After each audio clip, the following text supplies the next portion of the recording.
Yeah, man. That's hot shit right there, man. So what we gonna do? We gonna dub?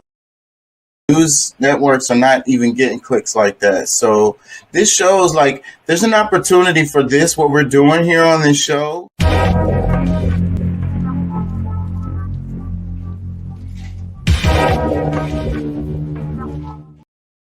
Look up something in back check, kind of like cross reference. Yeah, I should put the. Hey, look that shit up. That's the name of your show. Yeah, that's right. What really drew me in. Remember, we want you to be an activist, and don't take our word for it. Look that shit up. Pulley.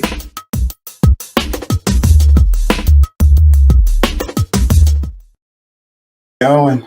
Hope I don't get in trouble for playing that last video. I probably shouldn't have played that shit. I'm always testing the damn waters, bro. That shit gonna get me. You are now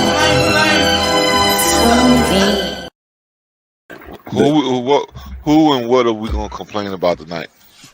You are now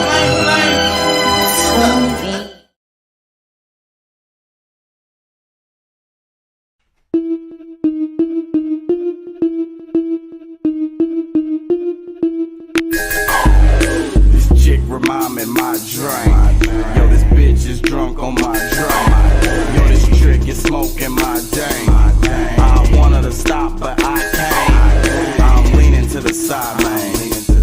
I'm leaning to the side, man. Yo, everybody vibing, the lights flashing, ain't nobody hiding. I'm full of passion. I see this chick smiling with her action. She said she from an island. I was just passing. I said stop lying.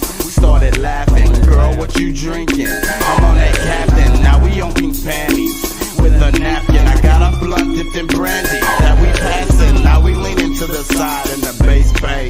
She's feeling on my thigh, my chain swinging, feeling alright now. The game changing, right on time now. We both swaying, do that new style now. Bojangles, I wanna see your tatas. Those jangles, what about your now guys? I need angles, call me your papa. Grab your ankles, move like chaka chaka. When it's anal, I got to get ya. And it's painful, split you like a swisher. With a label, you know we can make it without being naked. We can make them think we fake it, shake it, make me take it. Yo, this chick remind me my drink. Yo, this bitch is drunk on my drink. This trick is smoking my dang. I wanted to stop, but I can't. I'm leaning to the side, man. Leaning to the side, man. Leaning to the side, man. Leaning to the side, man. If you got a cup, put that shit up. Leaning to the side. Leaning to the side. If you got a fat cat and your drawers and bra match. Leaning to the side. Leaning to the side. If you just got off of work and your fucking feet hurt. Leaning to the side. Leaning to the side. If you shine fly and everybody know your ass high. Leaning to the side. Leaning to the side. If it's getting hot and you drink Henny on the rocks, lean it to the side, lean it to the side. If you a hot girl and you can stop and make it pop, lean it to the side, lean it to the side. Yo, this chick remind me my drink. Yo, this bitch is drunk on my drink. Yo, this trick is smoking my dang. I want her to stop, but I can't. I'm leaning to the side, man. Leaning to the side, man. Leaning to the side, man. Leaning to the side, man.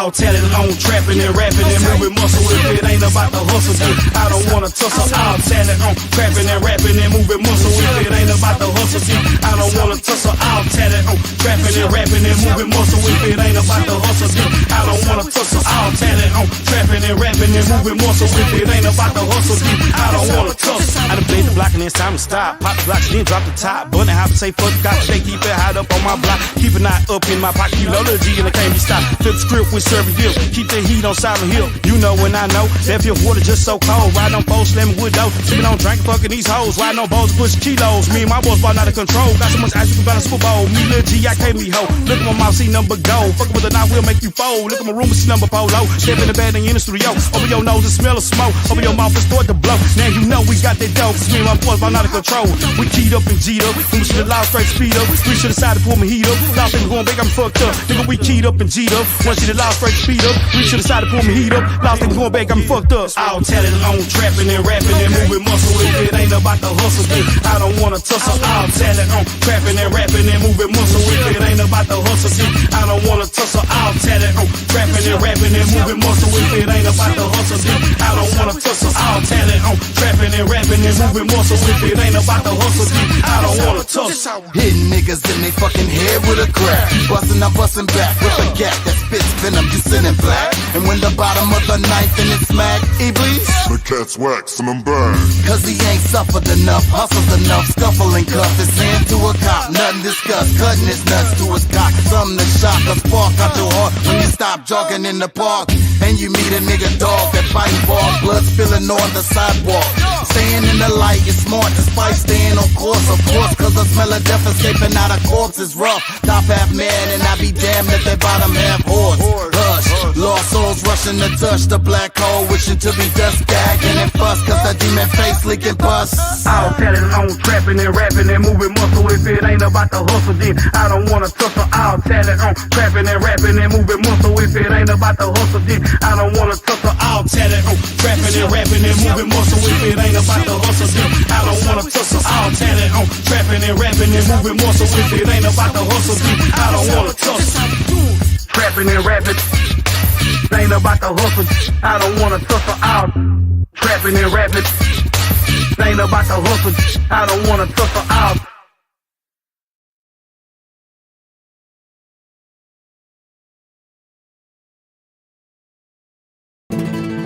Dime qué tú quieres, papi.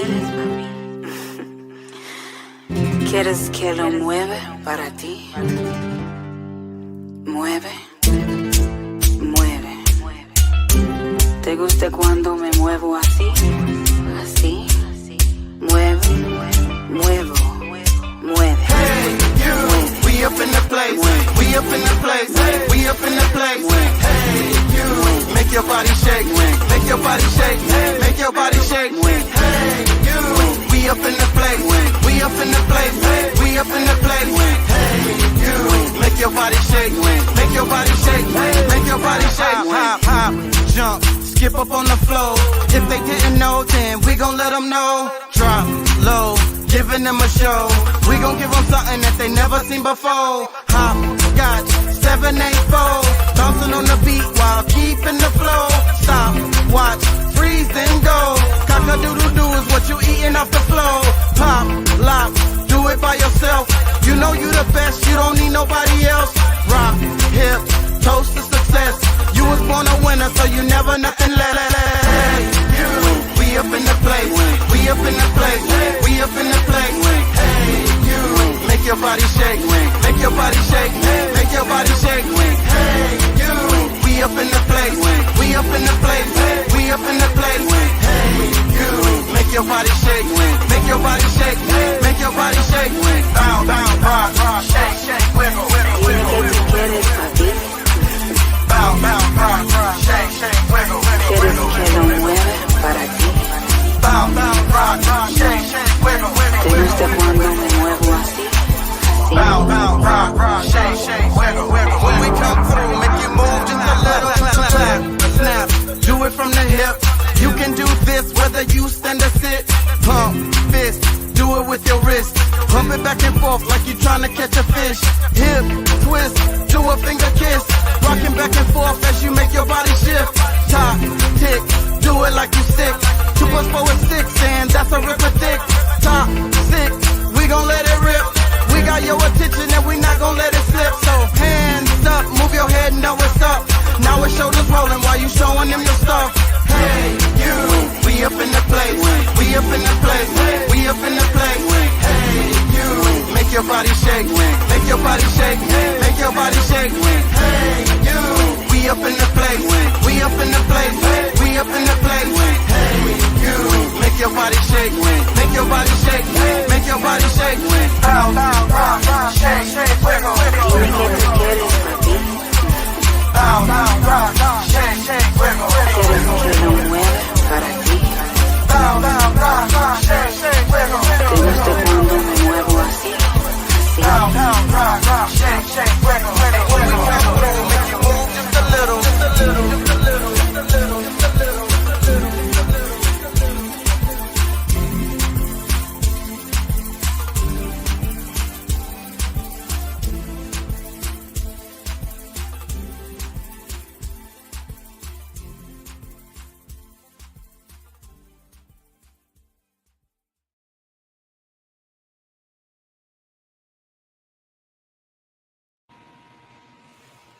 Hey, how y'all doing out there? How y'all feel? Remember, we want you to be an activist. Don't take our word for it. Look that mess up. Thank you, God, for this day we have lived, everything in our life, our health, our family, the guidance you have given us. Allow us guidance to the path of righteousness with no sway towards the evils of the devil or our lower selves. Amen.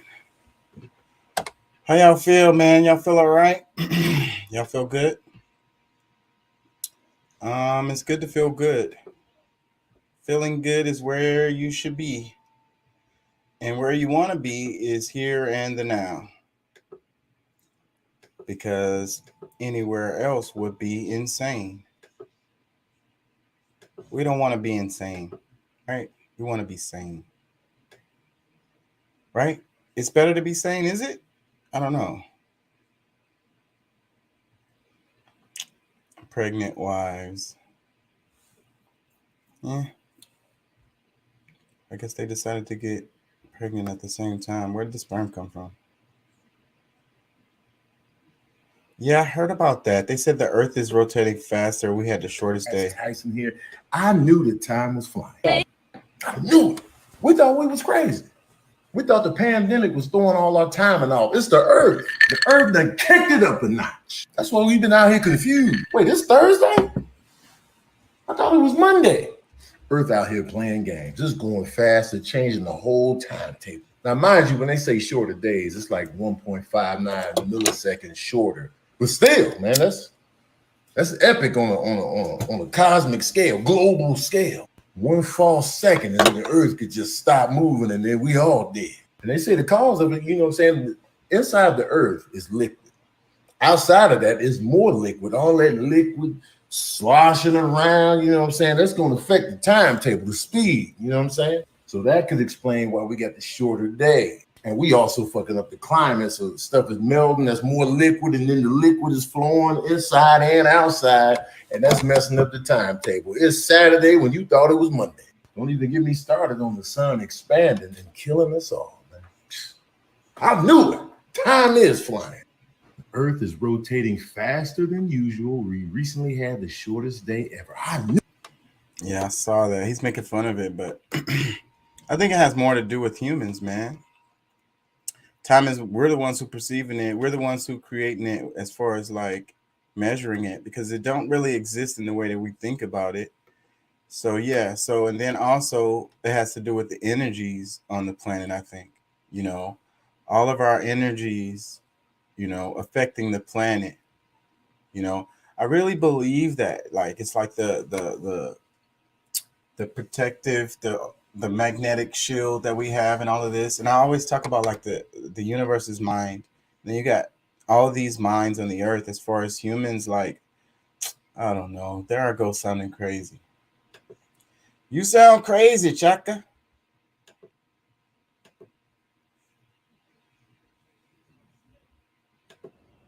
A lot of you women just contracting this shit is sleeping with a lot of gay niggas. Shit, I got common sense. That being said, that means a lot of you women just contracting this shit is sleeping with a lot of gay niggas.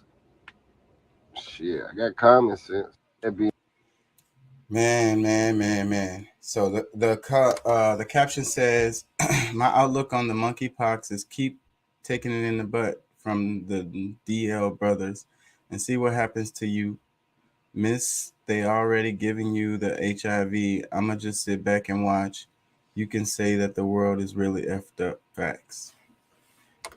It's hard to read y'all when y'all write like that. That last comment though, the world is effed up. Facts. I understand that part. Yeah, it's a mess out here. Like, who is who? Who's screwing who? What is going on? Ugh. Who's straight? Who not? Can y'all just, like, I don't know, where there should be a name tag. Everybody needs to have a name tag or something, bro. And the name tag says, like, you know what I'm saying, straight, you know, bisexual. I'm open to whatever. We need to know these things, man. We need to know this. You keeping it to yourself, man. That ain't cool. What? His stepmom? No, his like birth mother, and she sucked his dick like. Yeah. How was that? It was great. Once he looked at her and told her, "Yo, come do what you do best," it was downhill from there. Wait, he told his mom, "Come do what you do best," and come do what you do best. She started sucking his dick, and then at one point they looked at me, and he was like, "Come suck this dick." I don't know. I really should vet those, huh? Equifax sent inaccurate credit scores on millions of U.S. consumers. The error resulted in higher interest rates and denied applications for some loans. I thought this is something that people should pay attention to. Let me read it again. Equifax sent inaccurate credit scores on millions of U.S. consumers. The error resulted in higher interest rates and denied applications from some seeking loans. So, Equifax. Okay, now you only have like 3 companies that do this stuff, right? Like, so there's a very good chance that you use this company right here. You know, how do we know the millions of U.S. consumers wasn't you? How do you know that? How would you know that? How would you know that? And then you paid more for whatever you bought. You know what I'm saying? What if you bought a house? Imagine how much more you spent just because they sent inaccurate credit scores. Like, this kind of thing should get you upset. You know, it's all a damn game. They playing with everybody. Like, so I'm sure people got paid. They made an error. Somebody got paid. Higher interest rates means more money. Somebody got a damn commission. Don't be stupid. It says Equifax provided wrong credit scores on millions of U.S. consumers seeking loans during a 3-week period earlier this year, according to bank executives and others familiar with the errors. The company, which maintains credit reports on more than 200 million U.S. consumers and sells them to lenders, sent the erroneous scores on people applying for auto loans, mortgages, and credit cards to banks and non-bank lender, big and small, including J.P. Morgan Chase, Wells Fargo, and Ally, the people said. The scores were sometimes off by 20 points and more in either direction, the people said, enough to alter the interest rates consumers were offered or to result in their applications being rejected altogether. The inaccurate scores were sent from mid-March through early April, the people said. The people, who the hell is the people? The company began disclosing the errors to lenders in May, they said. Equifax said it has since fixed the error, which the company described as a technology coding issue. Too many L's in there, bruh. The glitch didn't alter the information in consumers' credit reports, the company said. We have determined that there was no shift in the vast majority of scores during the 3-week time frame of the issue. Sid Singh, president of Equifax U.S. Information Solutions, said in a statement. For those consumers that did experience a score shift, initial analysis indicates that only a small number of them may have received a different credit decision. The glitch is another setback for Equifax, which fell victim to a hack in 2017 that exposed the sensitive personal information of nearly 150 million Americans. They sound like a shady ass company to me. And that's what the hell is the problem. When you have all of these monopolies, and that's what we have, global conglomerates, they get to do whatever the hell they want. And these damn shady ass businesses should go out of business. They should go out of business, but what? They don't, because there's no competition. There's no competition, and they get held up by the government. So, no, they're not going to go out of business. They're just going to keep fucking you. And then they're going to keep on calling it a mistake or an accident or a glitch or whatever. Bullshit. And if this came out, how much more is going on that they covered up? They probably couldn't cover this up, so it had to come out. How much other stuff is going on that we don't know about? Pat says, I don't really believe the whole gay thing with monkeypox. Remember, they said the same thing when they were circulating AIDS. Yeah, it's not anybody promiscuous sex, is going to catch it. It's not. It's just that it's been, the majority of the cases have been in the male gay community. Man, this shit right here, bro. Y'all should be mad at this. This should make y'all mad. Let me see. Is there some comments? I suck at this. On top data leak and lawsuit. Pack that shit up. That's one comment. Another one says, big class action suit coming. Make sure you recoup all your losses. They have one job. I'm telling you, one fucking job. Another comment, it says, they have always been a damn mess. Yeah. So, they should go away. It says, abolish credit scores. I like that comment. I think we're sold on that shit anyway. Look, and this one says, this entire system is a joke. It's all fucking fake. And that's the name of the show today. So it's all fucking fake, man. The damn credit score system is just set up to keep people that are in a certain position in that position. You know what I'm saying? Whether up here or down here or whatever the hell. That's what the hell it is. It's like a part of the class structure that we live under. And the credit scores are one of those things. Because if you are at the lower end of the class structure, guess what? You're going to also have a lower credit score. Y'all don't see it though. And then they sell you this wolf ticket. They sell you this dream that there's a chance. And it's just like winning the lottery. Yeah, one dude did win the $1 billion. And then what? He gets like 788 million. Okay, yeah, that's a good amount of money. You should be good.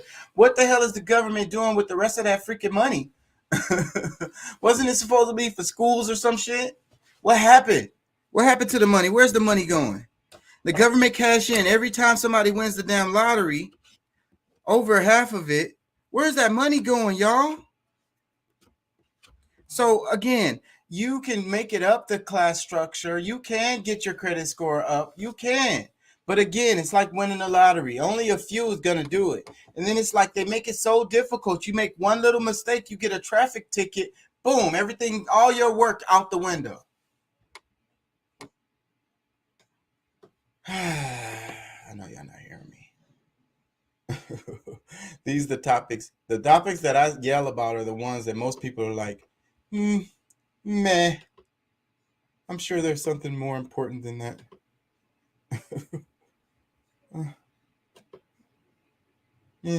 Credit scores, meh. Oh yeah, this is cool right here. I'm glad that I saved this. All right, I'm Tahid S, but my professional name is 2 Chains. I actually own a couple of businesses in the city, Escobar and Escobar Seafood. I'm very blessed, and I also like to be a blessing to others, and that's what my businesses have allowed me to do. I brought up a real dear friend from me, Michael Render. I would like to yield it to him so he can really talk about the bigger picture here. I'd like to start. How y'all doing? I'd like to start by saying I was here May 10th, and it doesn't seem like we've gotten much done. May 10th, I talked about the importance of small and local businesses. As Atlanta grows, corporations are going to be coming in here. So somebody's going to have a nightlife in the convention city. It's going to be the owners of Hard Rock, or the owners of Hooters, or the owners of a W Hotel, or it's going to be the little people that went to Frederick Douglass and Maids and Southwest DeKalb and schools like that. The question starts to become, are we going to keep Atlanta a place where local people can grow and thrive here? We've honored 3 people today from Adamsville who grew local businesses or were influenced by that. This ordinance will wipe out the opportunity to do that. We will not be electing council people from here. We will not be growing businesses from here because it will all be turned over to corporations. I insist that this be sent back to committee. We will not wait 2 weeks to simply let a vote come again that will vote us out quietly in the night. This is one of the only cities where entertainers and athletes have gone on to form a business class. When you go to New York, the clubs ain't owned by people who look like you. When you go to Los Angeles, the clubs ain't owned by people who look like you. When you go to Miami, you might get turned away by people who look like you that don't feel like you deserve to be in the club. I'm saying to Atlanta right now, I'm saying to every city council person, when you come around and you need donations, when you come around and you need votes, you come to us singers and dancers and club owners, and we oblige you. And for those that don't, the people you ally with are us. The people that you need to in the last second to get you are us. So do the right thing and send this back to committee. I've worked with many of you all before. I'd love to work with you in the future, but more so, I'd love to see the people that run our nightlife working with. Time has expired. Thank you. Man, after I saw this clip, man, and I'm a fan of him anyways, but it's like, I feel like, man, I want to be like Killer Mike when I grow up, man. That's how I feel when I see this clip, man. He's really inspiring, man. He's so active in the community, so active out there, like, you know, it's at the freaking Atlanta City Council meetings and shit. Like, yeah, like I say, man, I want to be like him when I grow up. Let me read some comments. Killer Mike's caption, he says, hold on. Fuck. Gonna try to go to his. I'm called as a citizen to do what I feel is right locally. We must remain vigilant in making sure Atlanta has a place for small and local businesses, including nightlife, restaurants, and bars, as we are known as a convention city. Oh, thank you, my brother 2 Chains, for allowing me his time to speak on behalf. I'm called as a citizen to do what I feel is right locally. We must be vigilant. Okay, sent back to committee. I'm confident Swiss Beast, small business owners, and government working together can find solutions that will benefit the customers, constituents of Atlanta. Yeah. It says, God bless you both, Michael and 2 Chains. Atlanta is lucky to have you there, offering this incredible, valuable perspective. Sharing this again for the second time today. I love when hip-hop shows up to remind them we own businesses too. The South got something to say, and no one says it better than my brother, Killer Mike. Render for mayor. So well said, Mike. Respect, dude. Thanks for your leadership. A true leader, bro. All of that. ... He says, you know, you've been had my vote. Keep fighting, my brother. Know if you need me, one call away. Yeah, man. He's always out there. This ain't new for him. Example of a situation that requires number 2 wife. Well, this is the first wife that got involved with this relationship. I've been with Amended for 19 years. We've been together since 12, 13 years old. That's amazing. And so since you've been 12? Yes. Wow. As we grow and we develop, we began to understand more about economics, and we wasn't really left with any inherited wealth. And considering that wealth really begins at $150,000 a year, and the threshold for poverty for a family of 4 is about $32,000 a year, and for an individual is about $15,000 a year. Neither her and I combined would get us anywhere near the point of being able to amass real wealth. And so we use the polygynous construct as a catalyst to embark upon those type of endeavors. So we opened up a bookstore and we needed assistance. And so when I presented the idea to Raed, whom we knew for a period of time because she used to come to the bookstore, we then found out where we can establish some kind of reciprocity or something that can be mutually beneficial for her and for us. Were you surprised when here you are in the bookstore and the owner walks over to you and says, "Hey, I'm looking for a second wife. What do you think?" Were you surprised? That's exactly how it happened. But yes, I was. So it's not something that you're exposed to. Right, that's right. Initially, like we don't learn this in school. Right. How do you get the consent?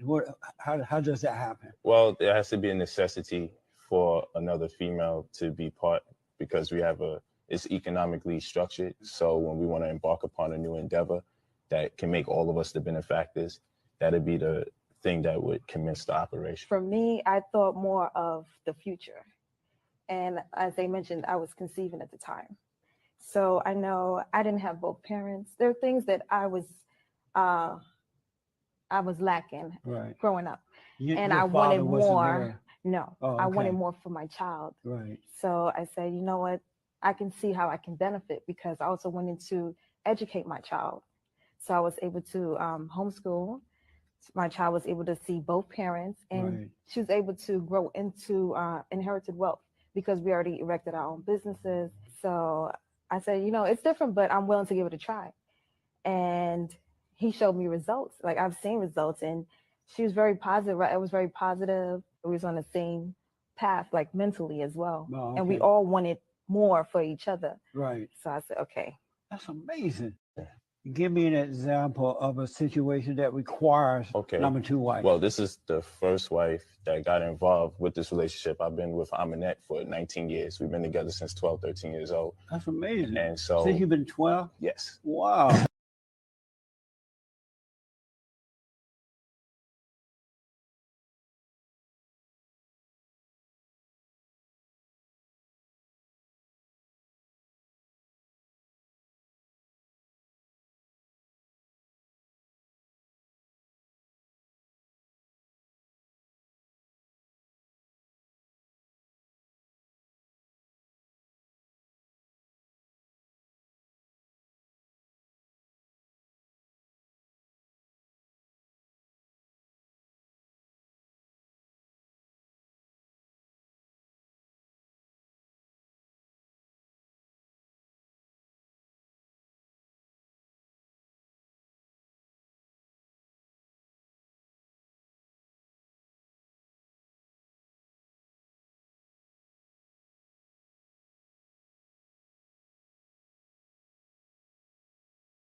My bad, y'all. My bad. I didn't know I was muted.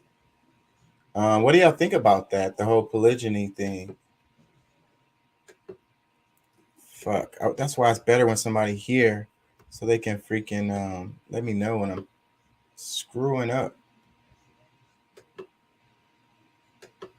Yeah, anyways, I feel like an ass right now, so moving on. It says overdraft fees did not exist until the 90s. Now banks make $8 billion a year in overdraft fees. The CEO of one lender even named his yacht overdraft. It's a very expensive to be poor and easy to stay rich. What do y'all think about that?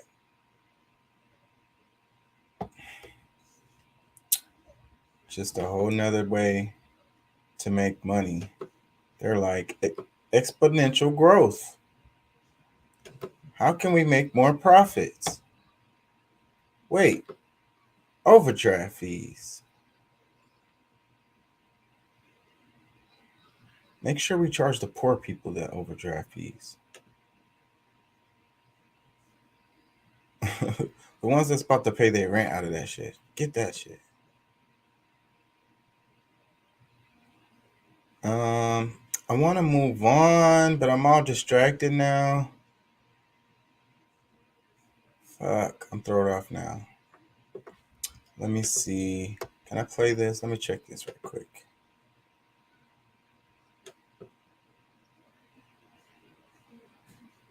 They got too much freaking music in this. There's a video where it's like this guy's talking about the narcissist, and the audio is bad. I'm thinking maybe I'll read the transcription. Let me see. But it's like everything is fake. Everything about a narcissist is fake. I just want to play a little bit of it, but I'm gonna just play it, y'all. The audio is terrible. But I'm not gonna play a lot. Because right at the beginning, he kind of gets the point across. It's James again. And today I wanted to make a quick video. Just letting you know. And to reaffirm if you do already know what I'm about to say. And that is, every single thing about the narcissist is fake. Everything. Everything. Everything. That also includes your entire interaction or interactions with them. All of the loving trips. Fake. All of the fun times where you laughed really hard. Fake. All of the cooking together in the kitchen and enjoying each other's time. Fake.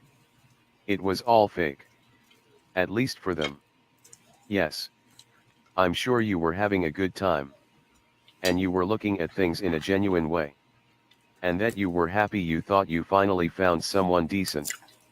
But sadly the entire time you were with this so-called person, they were plotting against you. And plotting how they could take you down so low in life and destroy you little by little. All the while feeding on your pain like a vampire drinks the blood of their victim. All the while they turn you crazy. And they watch your life fall apart and go up in smoke. Or you die early due to stress. And even worse, you end your own life. You see, besides the dopamine hits we were getting when we were with this person during what we thought were real and genuine happy times. And when they take that good feeling away, we like a junkie try to chase that feeling again and again and again. Because they have us addicted to this feeling and them. Literally. But besides all of that, there is something in us that doesn't want to admit we wasted our time. And everything about this so-called person is fake. And besides chasing the high again so to speak, we are chasing or looking for anything in this so-called person that will tell us, hey, we were right. See, they are good. They are just misunderstood. Or see, I knew they were able to be helped. Because we don't want to admit to ourselves the entire interaction with this so-called person was fake. Because then that means we wasted years of our lives with this so-called person. And then we start to think, what does that say about us? And it can be very depressing to look at the truth. Especially if we are in the process of chasing this high the narcissist has got us hooked on. However, we don't realize that admitting the truth, though it does come with depressing moments for sure, it also will allow us to detach from the narcissist and see the truth for what it is. And if you are still stuck with the narcissist, such as you are married to them, or you own property together, or you have children together, this learning and knowing the truth that not only was everything a manipulation on the part of the narcissist, even when they were so-called being nice to you, because narcissists don't do things for no reason. Even when they are being nice, there is a string attached to it. Even if you don't see that string for a year, trust me, it will rear its head at some point and be used against you. And even if not, It was at bare minimum used to gain your trust and to get you hooked on them. So when they pull you into deep water, and then they start their terrible treatment, you will be less likely to leave them. Now that's very sadistic. It's all a plan. They had this plan together before they ever met you. They've done this routine. Because that is what it is. A sick routine. They've done this routine over and over and over and over. Like a serial killer. So when they met you, they had the lie planned out from the very start. And this is important to know if you are really stuck in the previous situations I just mentioned. Because if you are, it's probably a good idea you stop debating with yourself if they are good or not. Or if they can be helped or not. Or if you can just get back to how things were when you first met. Because it will never happen. Because everything you experienced with this so-called person was and is a lie. And was and is fake. The person you met never ever existed. Yes. Their physical form existed. But their personality didn't. It was all a hustle. And all a big scam. And once you get to the point where you start to see this for what it is, and completely and utterly get the fact, you will never go back to the beginning when things were so-called good with this so-called person. Now yes. If this narcissist feels like it's in their best interest because let's say, they have a legal plan they are working against you, and they don't want you to strike first, they might get you to think everything is okay and they are nice again. Or if they feel like they pushed you a bit too far over the edge and they want to reel you back in, they might fake being nice. But it always, and I do mean always, goes back to the nightmare and hell on earth you are living through right now. And usually it ends up even more worse as far as the treatment is concerned than the treatment you are experiencing now. So that's why I say, if you can understand this fact about the narcissist, and you really understand the core of this, you can then start to plan your escape while pretending all is going well. And I know this isn't ideal. But think of it this way. As I've mentioned before, if you were a POW, and you were trying to escape, would you be honest with the guards that on Thursday at 2 p.m. you were going to run for the gates and try to escape? No, you wouldn't. But you would pretend with the guards all is well. All the while you are digging a tunnel in your cell and covering up that tunnel when the guard walks by. Little by. It's so sad that he's making the analogy of it being in a prison, and it's so sad that it's so perfect. You know, being in a relationship like that is like being in prison. And you're being tortured. It's like the worst kind of prison because you're in freaking Guantanamo Bay and they think you're a terrorist. It's not even funny. The caption says, everything about the narcissist is fake. Everything. Let me read it. It says, what is narcissistic personality disorder? Narcissistic personality disorder is a gap in the personality that doesn't allow the person with such a disorder to feel empathy or remorse for any wrongdoing.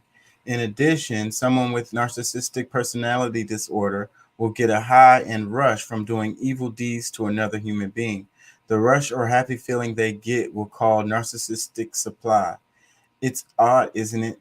We are normal people become happy for doing something good. Narcissists get happy from doing something evil. While doing such evil, the mask their true intentions toward the victim, luring them in for abuse. The ability for not feeling empathy or remorse allows them to easily lie and con their victim.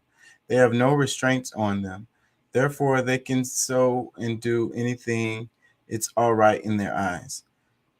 They enjoy lying and getting away with it. This proves them an additional source of narcissistic supply. What up, Pat? What's the deal? Chilling, man. Yeah.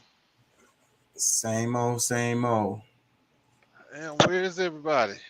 Yeah, I know it's quiet tonight. I'm early though. Did you hear anything I was talking about right here with the narcissist and all that? Yeah, I've been kind of listening a little bit, well, to what I could while I was in the shower, but you know, but Yeah. yeah, I heard some of it. Yeah, I mean, look, I know some narcissists, and like, you know, and they were pretty damn good too, because it's like you don't realize a lot of it until later. Like a lot of the stuff that, like the description, man, it's crazy how it's like so on point.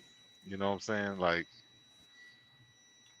Yeah, I think whoever did this video has been through some things. for real, like for real, for real. Yeah, because he was way too accurate. And then comparing it to a prison, that's why I kind of had to stop it. It's too true and too sad. Yeah. He Yeah. said, would you tell the guard that you leaving at 2 a.m., you know, that you're going to run for the gates? Like, no, you're not going to do that. So you in a relationship like this, he's saying you got to slide up out of there. You got to pretend everything is good and slide up out of there. Man, I left a relationship one time. I mean, bro, like dropped them off at work, and I mean, I had like I had the plan all set up. Like I moved like a bedroom and everything in my car. I had a sedan. Yeah, Telling you. yeah, got to do what you got to do sometime. You know what I'm saying? Shit, I had that mattress folded up in there like a taco. Shit. Making your escape. Man, that's kind of scary. Let me read some more comments. It says, it will become a process to get them out of your life. Yes, I fully agree. It literally becomes a soul crushing and reality shattering. You lose yourself in the process to get them out of your life. You almost have to become a narcissist yourself in order to get them out at that point. Oof. Yeah, sometimes you do have to play that game. I mean, but I mean, but that's almost in anything. You know what I'm saying? Like you see something that's going on, like I mean, it's kind of natural to mirror that person, and then when you start seeing the person that you don't want to see in yourself, like like there's got to be some, like you got to make some changes. You know what I'm saying? But that's just kind of how it happens. Let me read another comment. It says, they are truly sick people. It's a terrible existence living with these subhumans. It's a nightmare every single day. It's really too bad that they will never, ever feel empathy, compassion, true love, and a good life. It's an illness, yet I really believe they have free will and they know exactly what they are doing. Shaking my head. Thank you so much, James. God bless you. Another one, it says, if you're angry, the narc will start smiling or laughing. They always play the victim.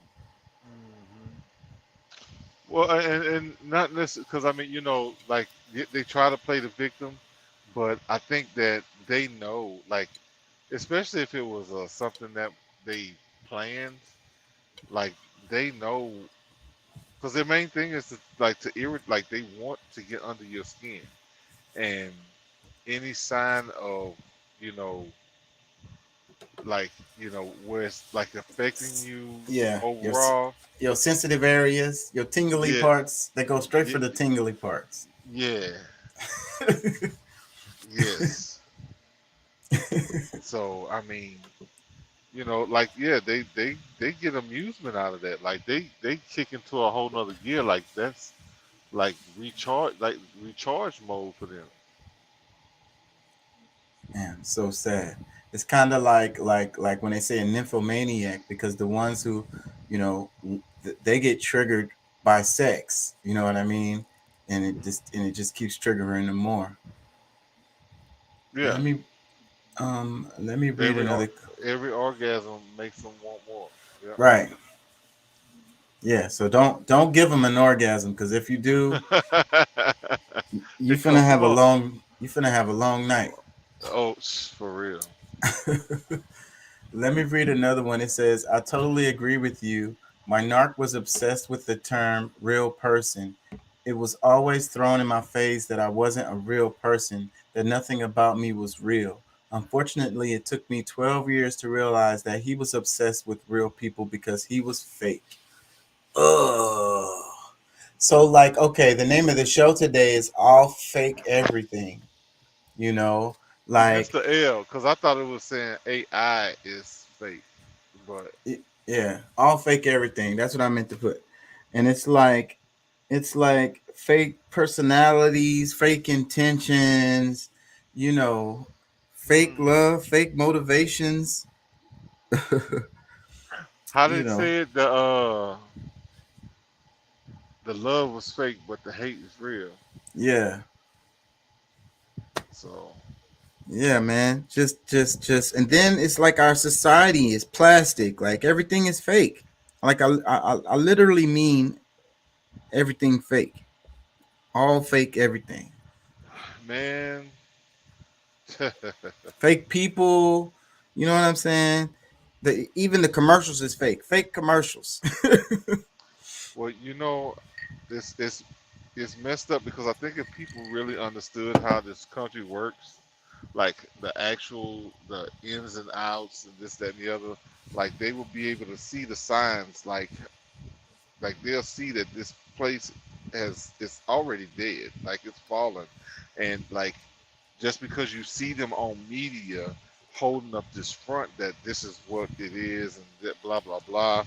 I mean, it's a show. It's a pony show. It's a like it's look.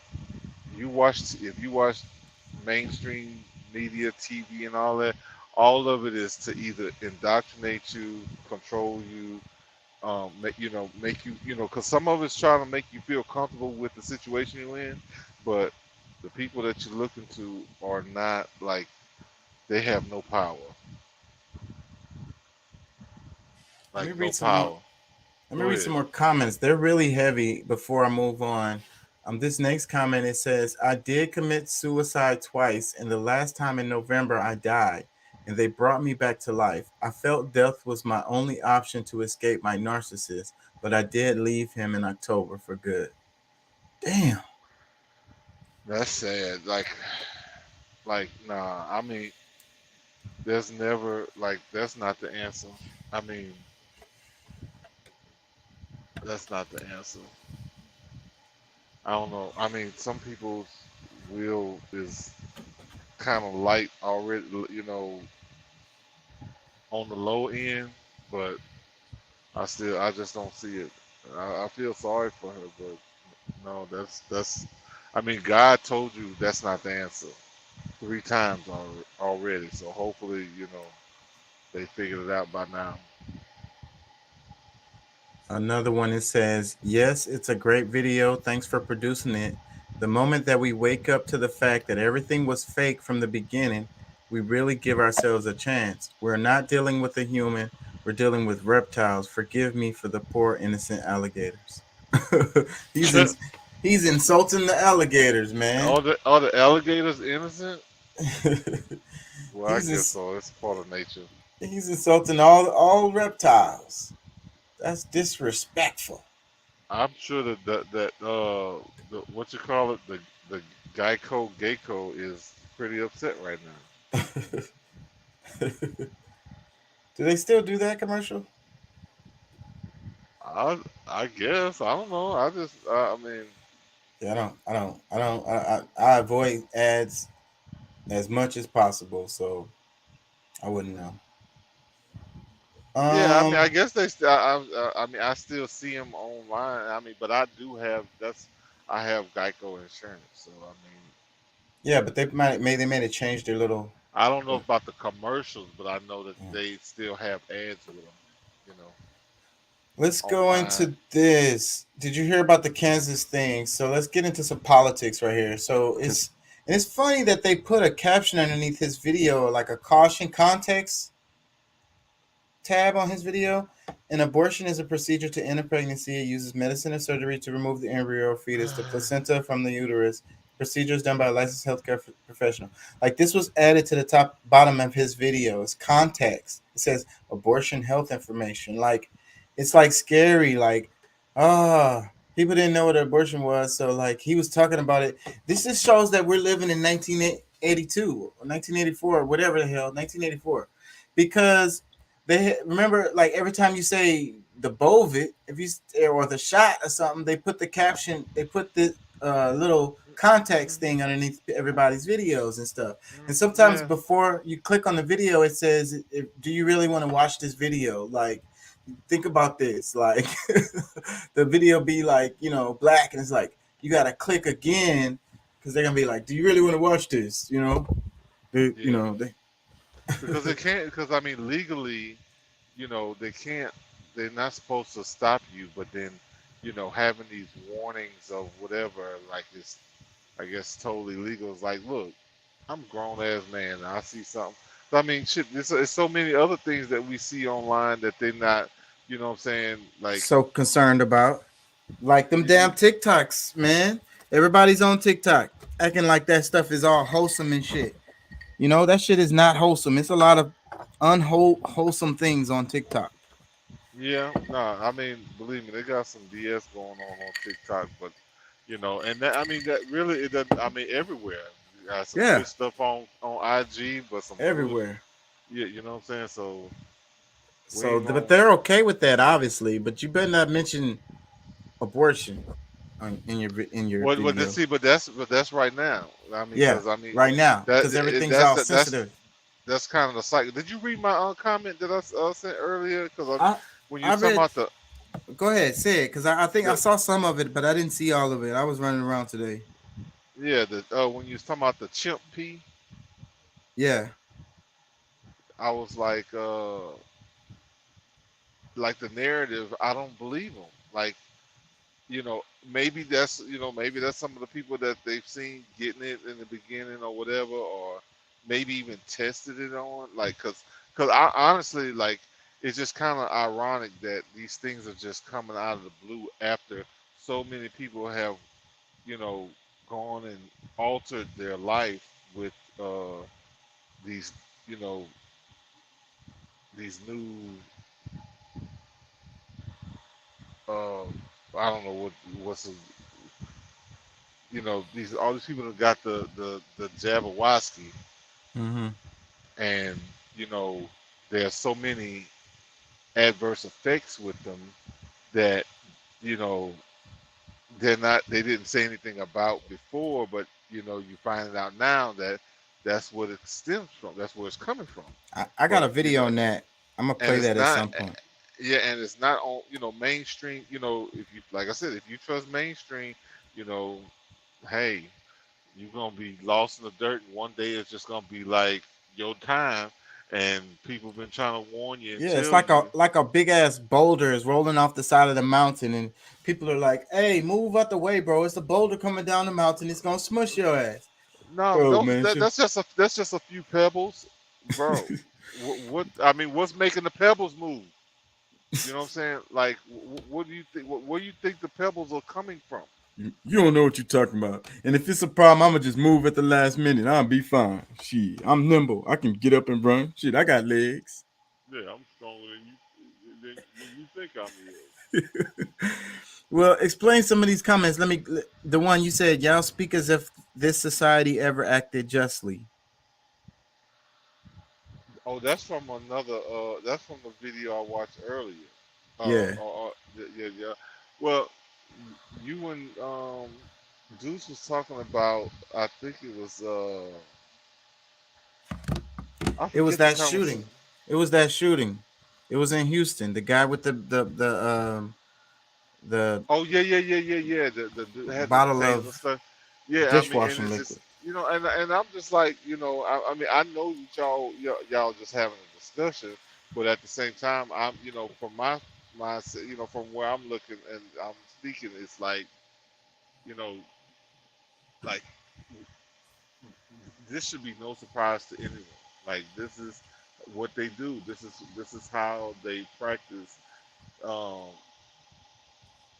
you know, their war on us. What about this one? You said the insensitivity of people proves that media programming works. Shit, that's pretty damn clear. I mean, shit, uh, people, because you were reading comments.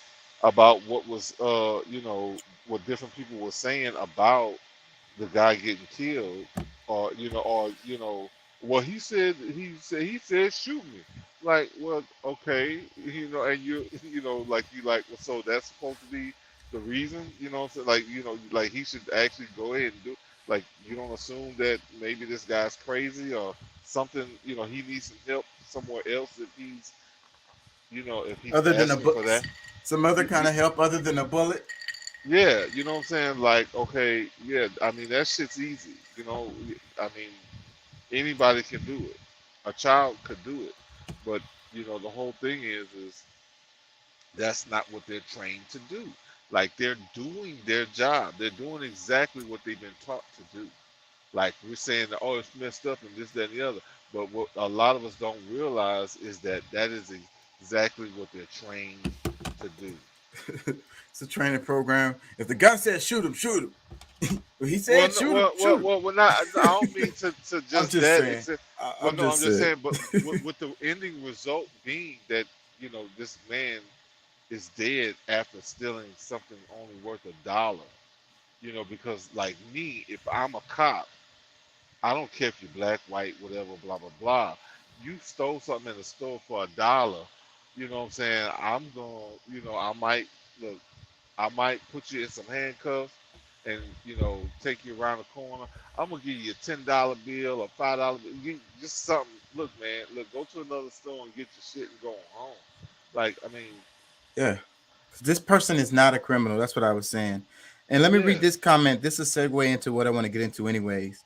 You said Clarence Thomas and other justices made the correct judgment. People are just mad that they went against some that should not be a decision for the U.S. Yeah, I read it again. I was like, oh yeah, I kind of screwed that up. But at the same time, I meant what I meant. It was like, cause see, people like this whole thing with abortion. Like, everybody's picking on Clarence Thomas, but he didn't. He didn't decide on that by himself. And it's like, but they made the right decision. Like, this is something, like, I mean, I've said it many times already. Like, this is something where a woman, like somebody trying to, like, just to get this thing to become, to be able to use this as a, like, some ordeal why they should have abortions, like, lied on black men. like like the whole case was a lie. Well, let me So play this. Let me play some of this, and we could talk about it.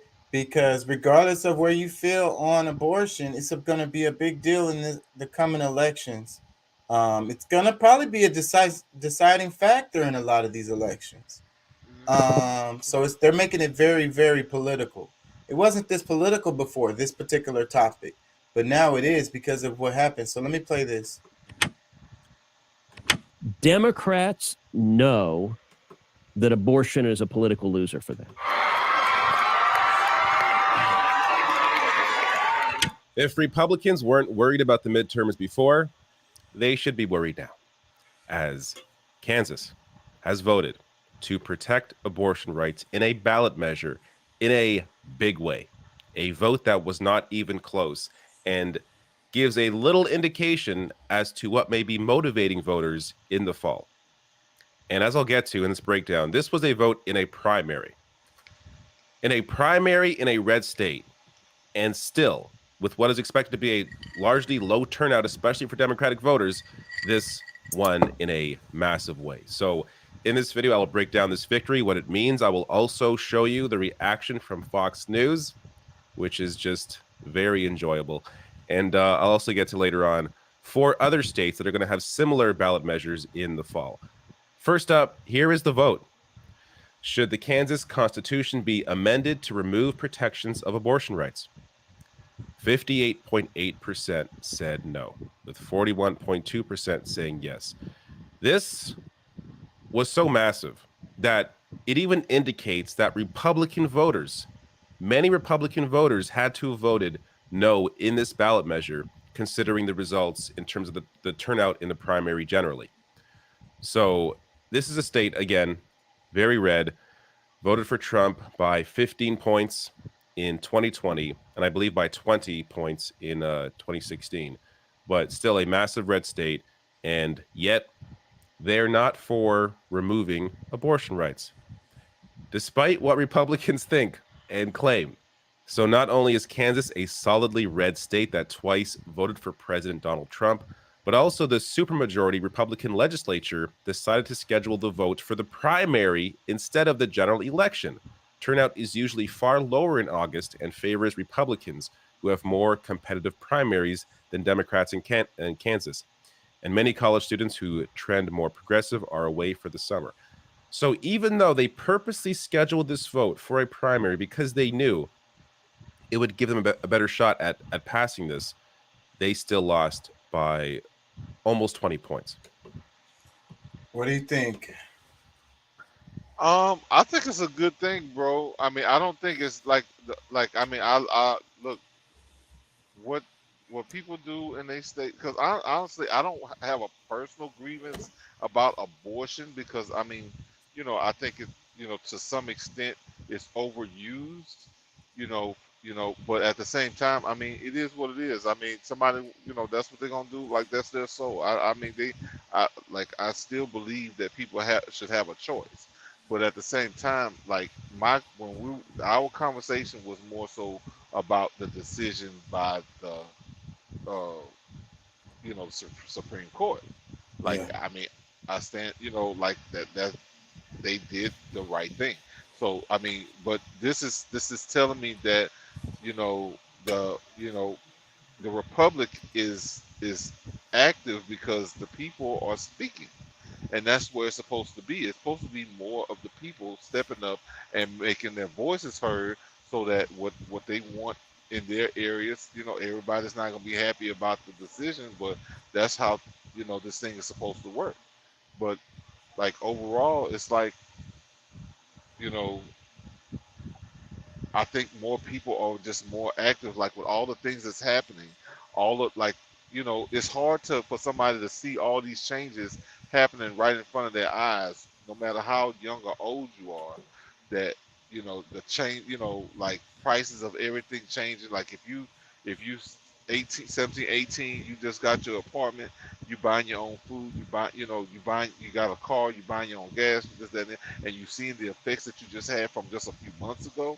Yeah, like you get very involved on, with politics real quick.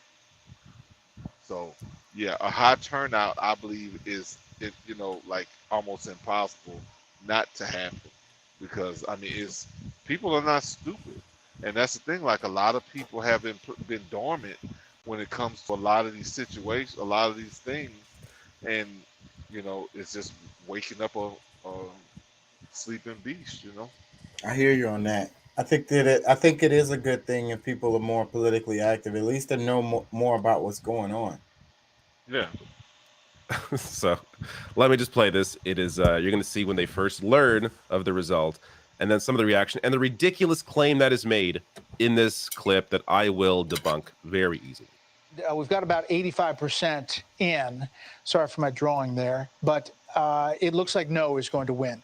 What does that mean? It means that Kansas will have those abortion rights enshrined in the state constitution, but it also means something bigger, broader for other states. As you know, this will be a battle as we head into some more of these primaries and as we head to the general election in November.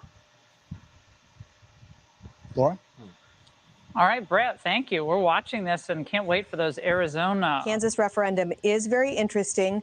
I do think that pro-lifers should understand that so much money was spent by hardcore abortion supporters to make sure that that amendment failed. All right, so I'll get to debunking that last point there in a second about the money. But let's just bask in the incredibleness that was that long, awkward pause, and then Laura Ingraham changing the topic to Arizona, because what is she going to say about Kansas? And Brett Baer there, trying to do some kind of reporting Trump to their vote on the ballot measure. Democrats know that abortion is a political loser for them. Say there were Republicans who voted no on this. Here's just one random county in rural western Kansas. Donald Trump won 85% of the vote here. Joe Biden barely got 10% in 2020. The no side got basically triple what Biden got. Again, this is a win in this county for yes, but not nearly the margin Republicans have been posting there.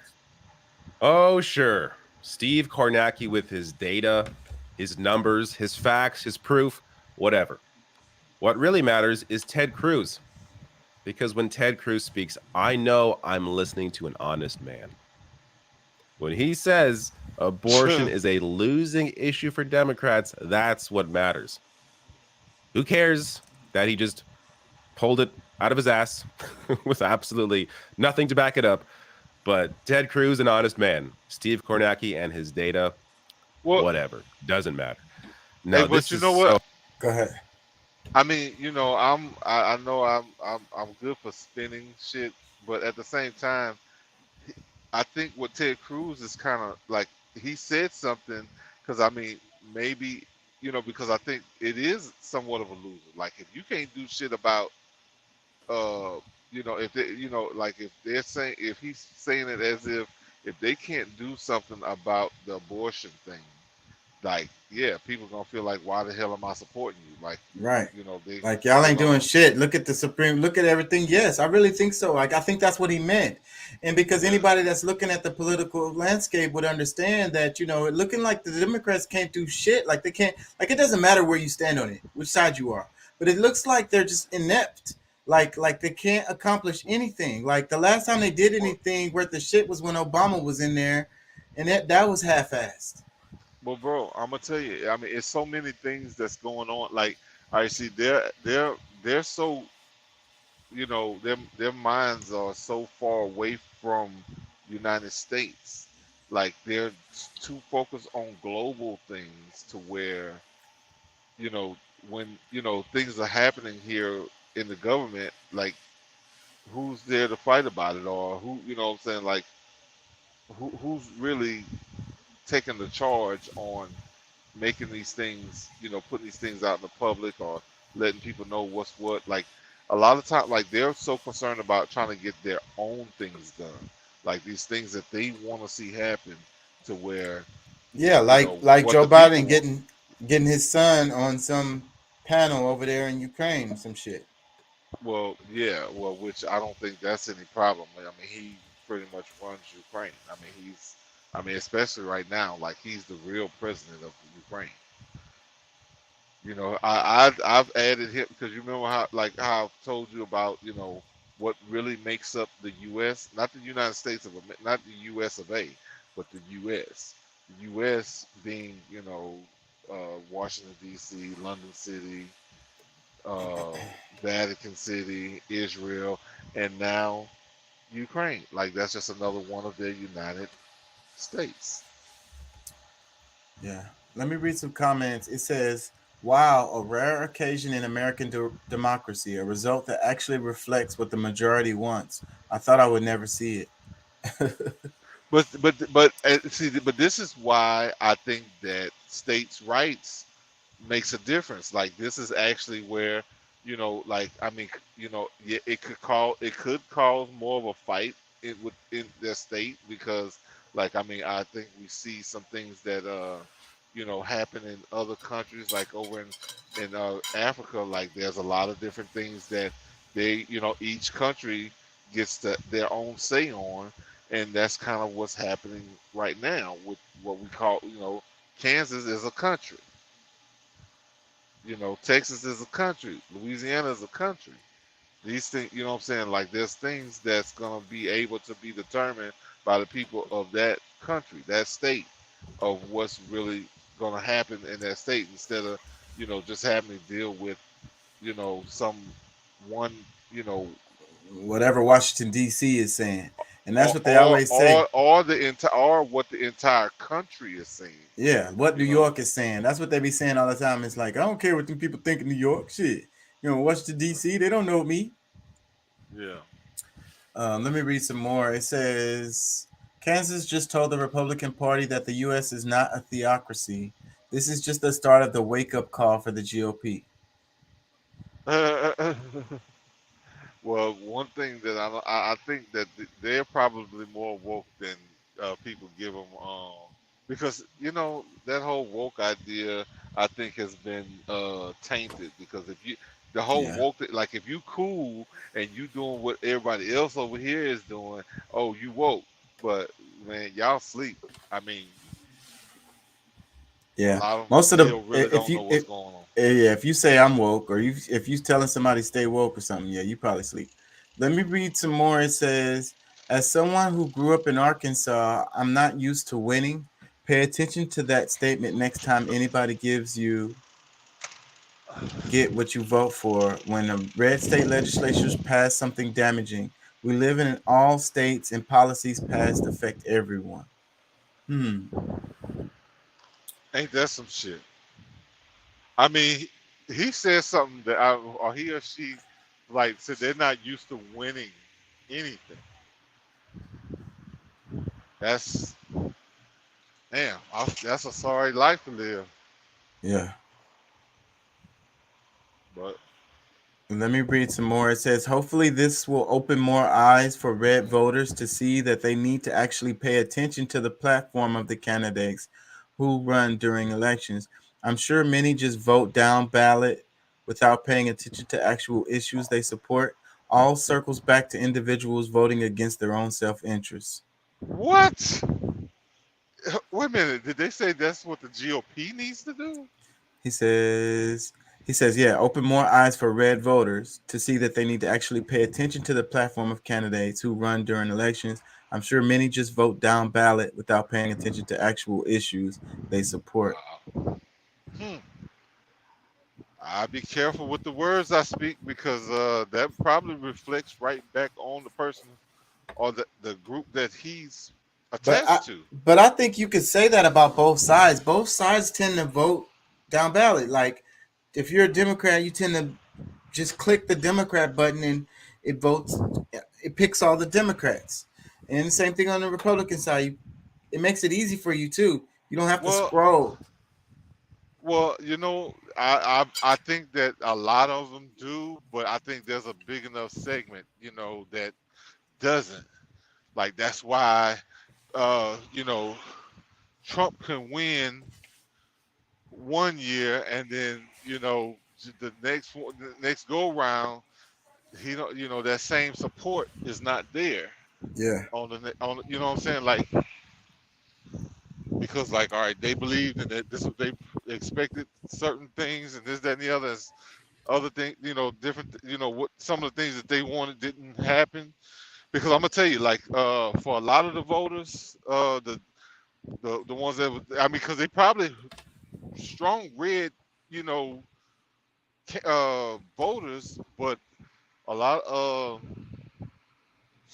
when it came down to the pandemic and how just because of him not handling it the way that they thought he should, that was over for him. That's really one of the main reasons he, uh, why he lost, was because of they felt like he was taking it too lightly, when really he was trying to protect a bunch of people, like without because there's only so much he can say. But I mean, the proof is in the pudding. I mean, it's horrible that it's taken 2 years for people to really kind of see the His real proof, identity. the stuff that everybody's been trying to tell you. But you know, just kind of is what it is. Some people only learn the hard way. Yep. It's painful to do it though, to scroll each time and look at it. And then it sucks the way the system is, because a lot of them names you don't even know who they are. Like literally you don't know who they are. Like, and then you got to do a bunch of research to look it up to see who the hell they are and what the hell they, what they own. You know what I'm saying? All those down ballot people. And you gotta scroll, click, scroll, click, scroll, click. I be cheating this shit because you're not supposed to have your phone. I'll have my phone with pictures, I'm good. and Well, or I'll just look up somebody right away. You know what I'm saying? Look up their name and try to see what the hell I can find out about them right quick. But it's really a pain the way the system is. You got to scroll, Look, scroll, click, scroll, click, scroll, click. I was in there a long ass time. It really takes a long time to vote. Like, it's a long time in the booth. You know, I think they should do it different, some kind of way. I really think they should put an app on people's computer or phone and allow them to vote that way. And they let you do your freaking social security or whatever super sensitive shit through your computer or your phone. How come they won't Yeah. let you vote? Well, that's what I thought. That's how I felt too, because like that's like, they can always trace. They can trace it back to your IP, and it should be more so your phone than a computer. Because if you got a home computer, there might be multiple users for that one computer. But if most people, it's just that phone is just for that. Just when I log into my school, you have to do like the 2-step, 3-step ass process. It's complex. Like, answer the text and you know It what can I'm be done. saying? Put in the It could code. be done, but I think that's the fear that way more people. Because I mean, if you really think about it, I think there's still less than 50% of all Americans that actually vote. And if But I think everybody if you put it voted, on the phone, it would be a lot more people voting. They just all they gotta what do what, is roll over out their but bed and just click, but click, that's what click. they're afraid of. Both sides, because they don't know, like as much shit as people talk. Like if everybody actually voiced who they really want to see And who in knows which office, side it would fall on? They they wouldn't have as much control. yes. Because I mean, So they already do the was the it gerrymandering, gerrymandering? yeah. Yeah. The To way they draw try up the to, districts, these old I ass know. machines, the damn locations of the voting sites, they do all that shit is strategic. Yeah. You Yep. know. Oh, and then it's old. I'm not trying to knock nobody, but it seems like if they really felt that it was important, the voting process was important, you would put people in there like knew what they were doing. Like, these are like old volunteers and shit in these buildings. Always like it's like old ladies, a bunch of old ladies almost every time. And I'm not trying to knock them. What I'm saying is, what do they know? What do they know what's going on? Like, if somebody was doing something shady, they probably wouldn't. I be in there with my phone and shit all the time. Like, I do whatever I want to in the places. I know they just like not aware, bro. Like, and if they felt like voting was important, then you it seems like you would staff these places with people who knew stuff. You get what I'm saying? Who can actually direct people. Well, yeah. Give me a moment. Let me. All right, I'm about to play this anyways. Now, you see, when your identity is defined by society, you cannot resist it. You don't have the knowledge, you don't have the wisdom, you don't have the resources to understand that something's being put over on you. You cannot but help believe the definition of you as a free agent. But you believe yourself to be a free agent as a result of not being free. That is to say, of being hopelessly unable to resist society's identification of you. There's a reason education sucks, and it's the same reason that it will never, ever, ever be fixed. Oh, it's never going to get any better. Shit. They put the damn George Garland click in there. I didn't hear that earlier. Hopefully I stopped it soon enough. Anyways, I'm gonna just leave off of this because I feel like I'm in danger. You feel like uh-oh. Yeah, well, no, not like Yeah. that. Just the channel. They it's so sensitive. Like, the algorithm is super sensitive. They'll give me a copyright strike or a content strike or whatever the hell they want to give me. And it fucks with the algorithm so heavy. That's why I'm not getting no views right now. They push me down whenever I'm in trouble because, like, I got an active strike right now. I think whenever you have active strikes, they push you all the way down to the bottom of the freaking list. What was I about to go into? Because you mentioned something earlier, and I said I had a video on that. Oh yeah, did you hear about Biden and the drone strike that killed the Al Qaeda leader? And Biden's all like, I killed the Al Qaeda leader. Then all the Democrats are all on it like, oh, let's give Biden a pat on the back. like 20 years later or some shit. He did a press conference saying, you know, yeah, it don't matter how long it is, we're gonna get you if you did something to American people. You know, it's all political, right? You got elections coming around. This is like another thing, just to like his image is not very good. So this is a good thing to help with that. Shit, can you even attach the word good to his name? Like it's bro, it's his name is vomit, bro. Like it's disgusting.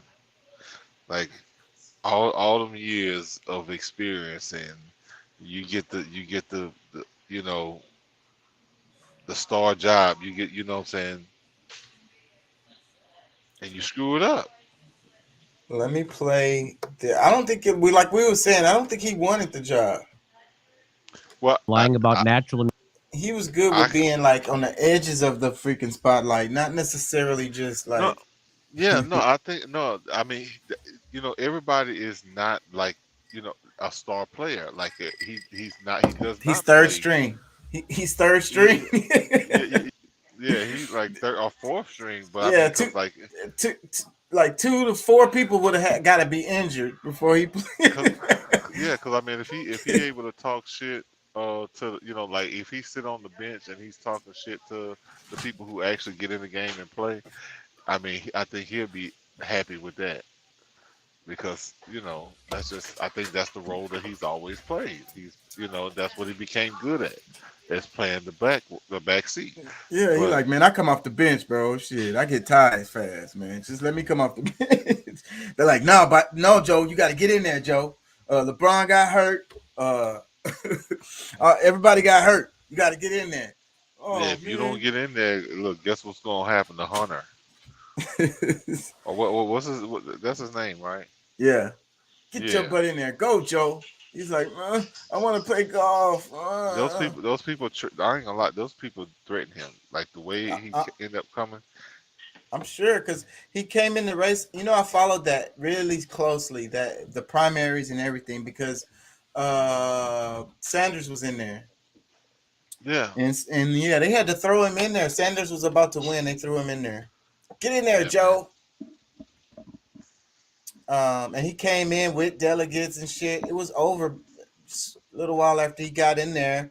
The other people dropped out. And that's what was the nail in the coffin when the rest of them dropped out. So then all the votes consolidated behind Biden. It was a wrap. Mm-hmm.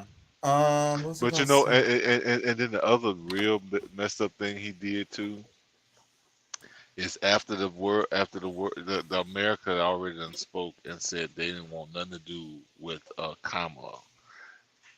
He still brought it in, and That's after all because this, she did her they, job. She did a good job during the primaries, and that's what her reward was. And did plus, they she? wanted. She did because she helped with taking Sanders down. You know, she was. It's really complicated, but and also she has that. You know that she's a black woman image, the image politics thing. So you got the Me Too movement. So they kind of wanted a chick, and then a black chick is even better. But Kamala What paid her dues in the out of all the primary. real out of all the real black women that's out there, they had to go for her. They picked Like she that you know how the game go. You rub my back, I rub yours. You know what I'm saying? I You slob the knob, you get on top. oh god. And Kamala did that. She did that during the primary. So, you know, and then she dropped out really quickly. Like she could have stayed in the race, even though she was losing. She really didn't have a chance. But she could have stayed in there and been like kind of like a spoiler or whatever. But she dropped out. She did. And look who else got rewarded. Buttigieg. Buttigieg got rewarded too.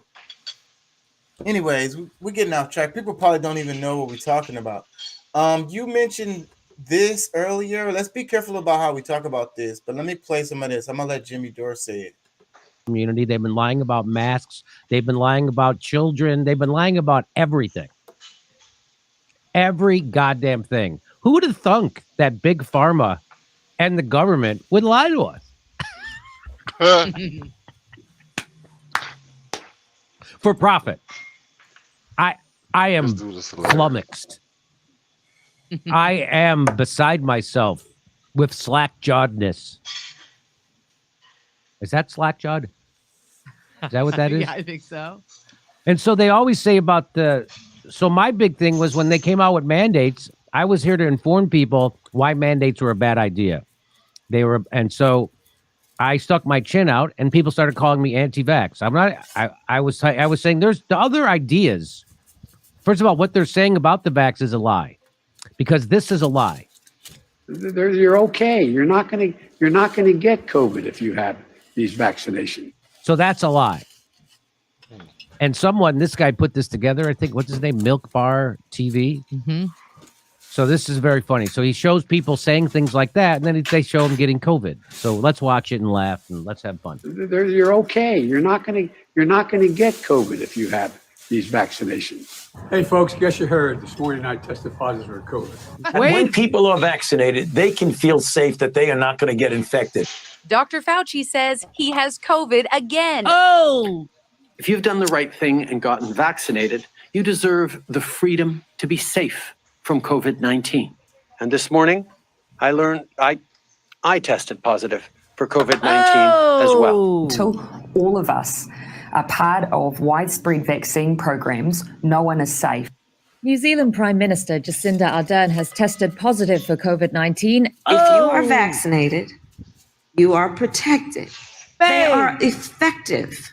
Vice President Kamala Harris has announced that she's tested positive for COVID-19. With 3 doses that you'll be prevented not just from serious illness, but from getting this virus, this Omicron variant, and therefore giving it to others. Victorian Premier Daniel Andrews is in quarantine for 7 days after testing positive to COVID. So I'm fully vaccinated. It gives me some comfort. The fact that that's there, not for myself so much, but the people I'm coming into contact with. Anthony Albanese has just tested positive for coronavirus. Having received 2 doses of AstraZeneca, it's a very effective vaccine, protection from this guy likes to symptomatic show illness off. and therefore risk of transmission to others. It is great that companies have developed safe and effective vaccines. No. But we can't seem to make them quickly and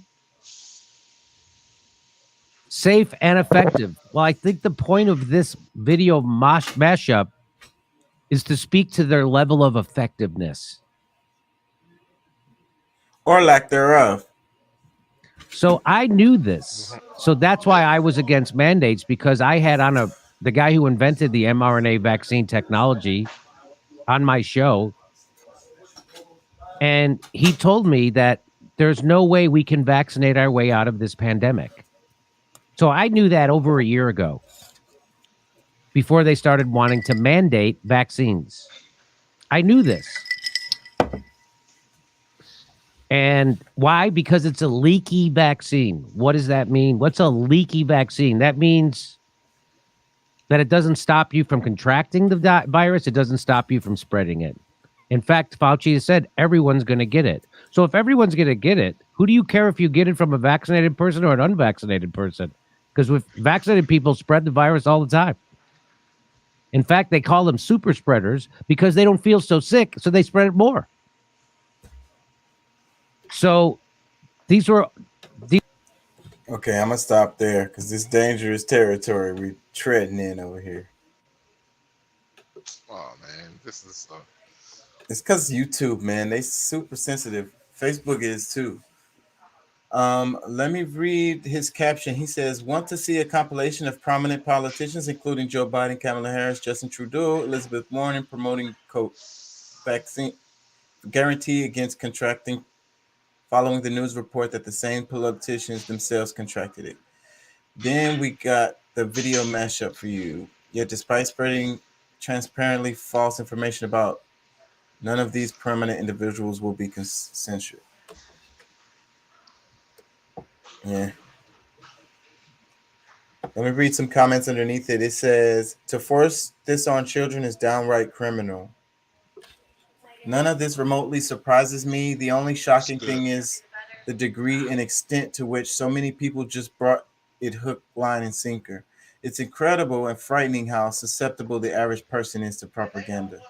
OMG, OMG. That's what scares the hell out of me. How y'all just swallow up whatever they tell y'all. It's just fine. Oh, but you know what? Let me read some more. It says Jimmy admitting and acknowledging past mistakes automatically proves he's got more integrity than the rest of cable news combined. Keep fighting for us, Jim Jam. We're behind you. Oh yeah. It Well, says see, that. Go ahead. Jimmy Dore is not invested in the vaccine industry. Right. He's not making money off of it. Exactly. So yeah, everybody that's making money off of it is saying, go get it. Let me did you hear this comment right here? It says none of this remotely surprises me. The only shocking thing is the degree and extent to which so many people just bought it hook, line, and sinker. It's incredible and frightening how susceptible the average person is to propaganda.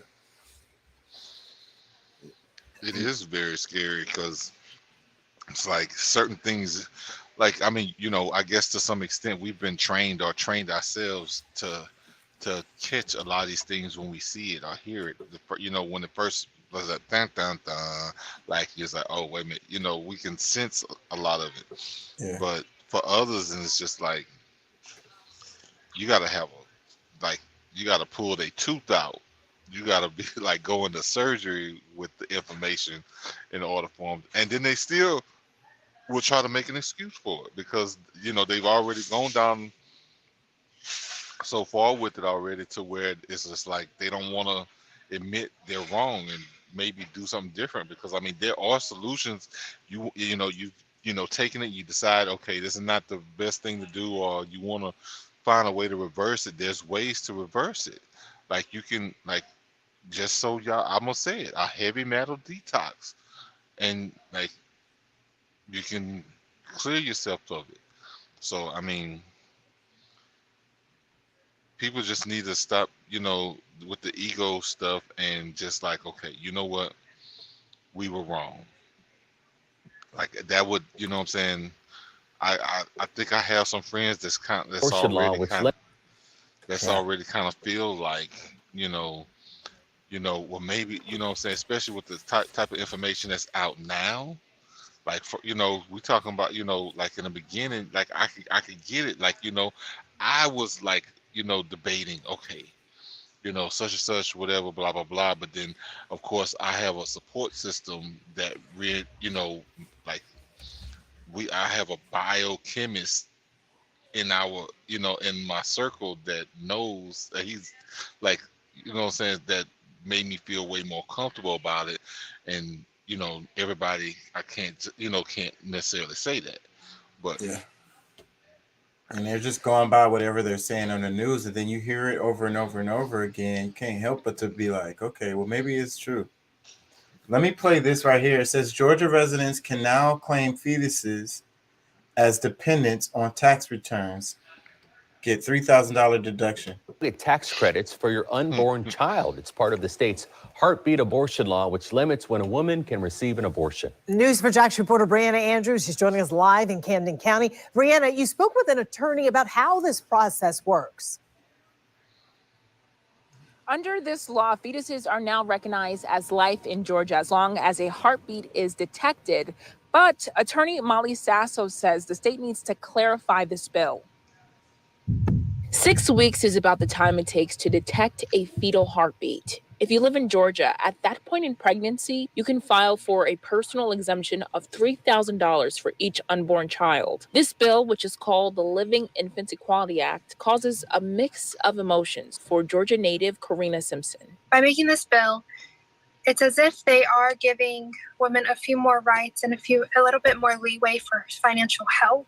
That said, because Georgia has passed this, it is now going to make the web a little bit more tangled on getting Roe versus Wade overturned. Karina Simpson isn't a mother, but she has been pregnant before. She was raped at 12 years old and got an abortion. If that happened today, a child in that situation would still have to carry out the pregnancy because I did not report it, so it would not be considered rape in the eyes of the law. To get deeper insight, we spoke with family attorney Molly Sasso. Sasso says this bill should also include pregnant people who... Go ahead. What you think? it's disgusting. Like, I mean, she's sitting there. Well, I would have to finish. I would have to go on and go through it because I did like, what I'm saying? Like, bro, like, do you know, like, the uptick in, you know, people that's gonna get, you know, they're gonna say somebody raped them just so that they can have a chance to, you know, get an abortion. And then if that's the case, like, all the evidence of who it was is right there in the fetus.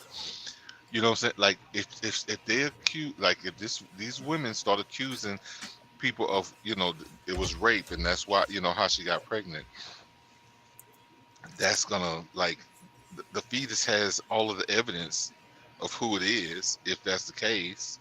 And then, you know, and then of course, you know, some of them gonna be, you know, they're gonna be trying to get the money. Like, bro, this is I see a bunch of insanity coming out of this. Yeah, this is what happens. Let me play some more.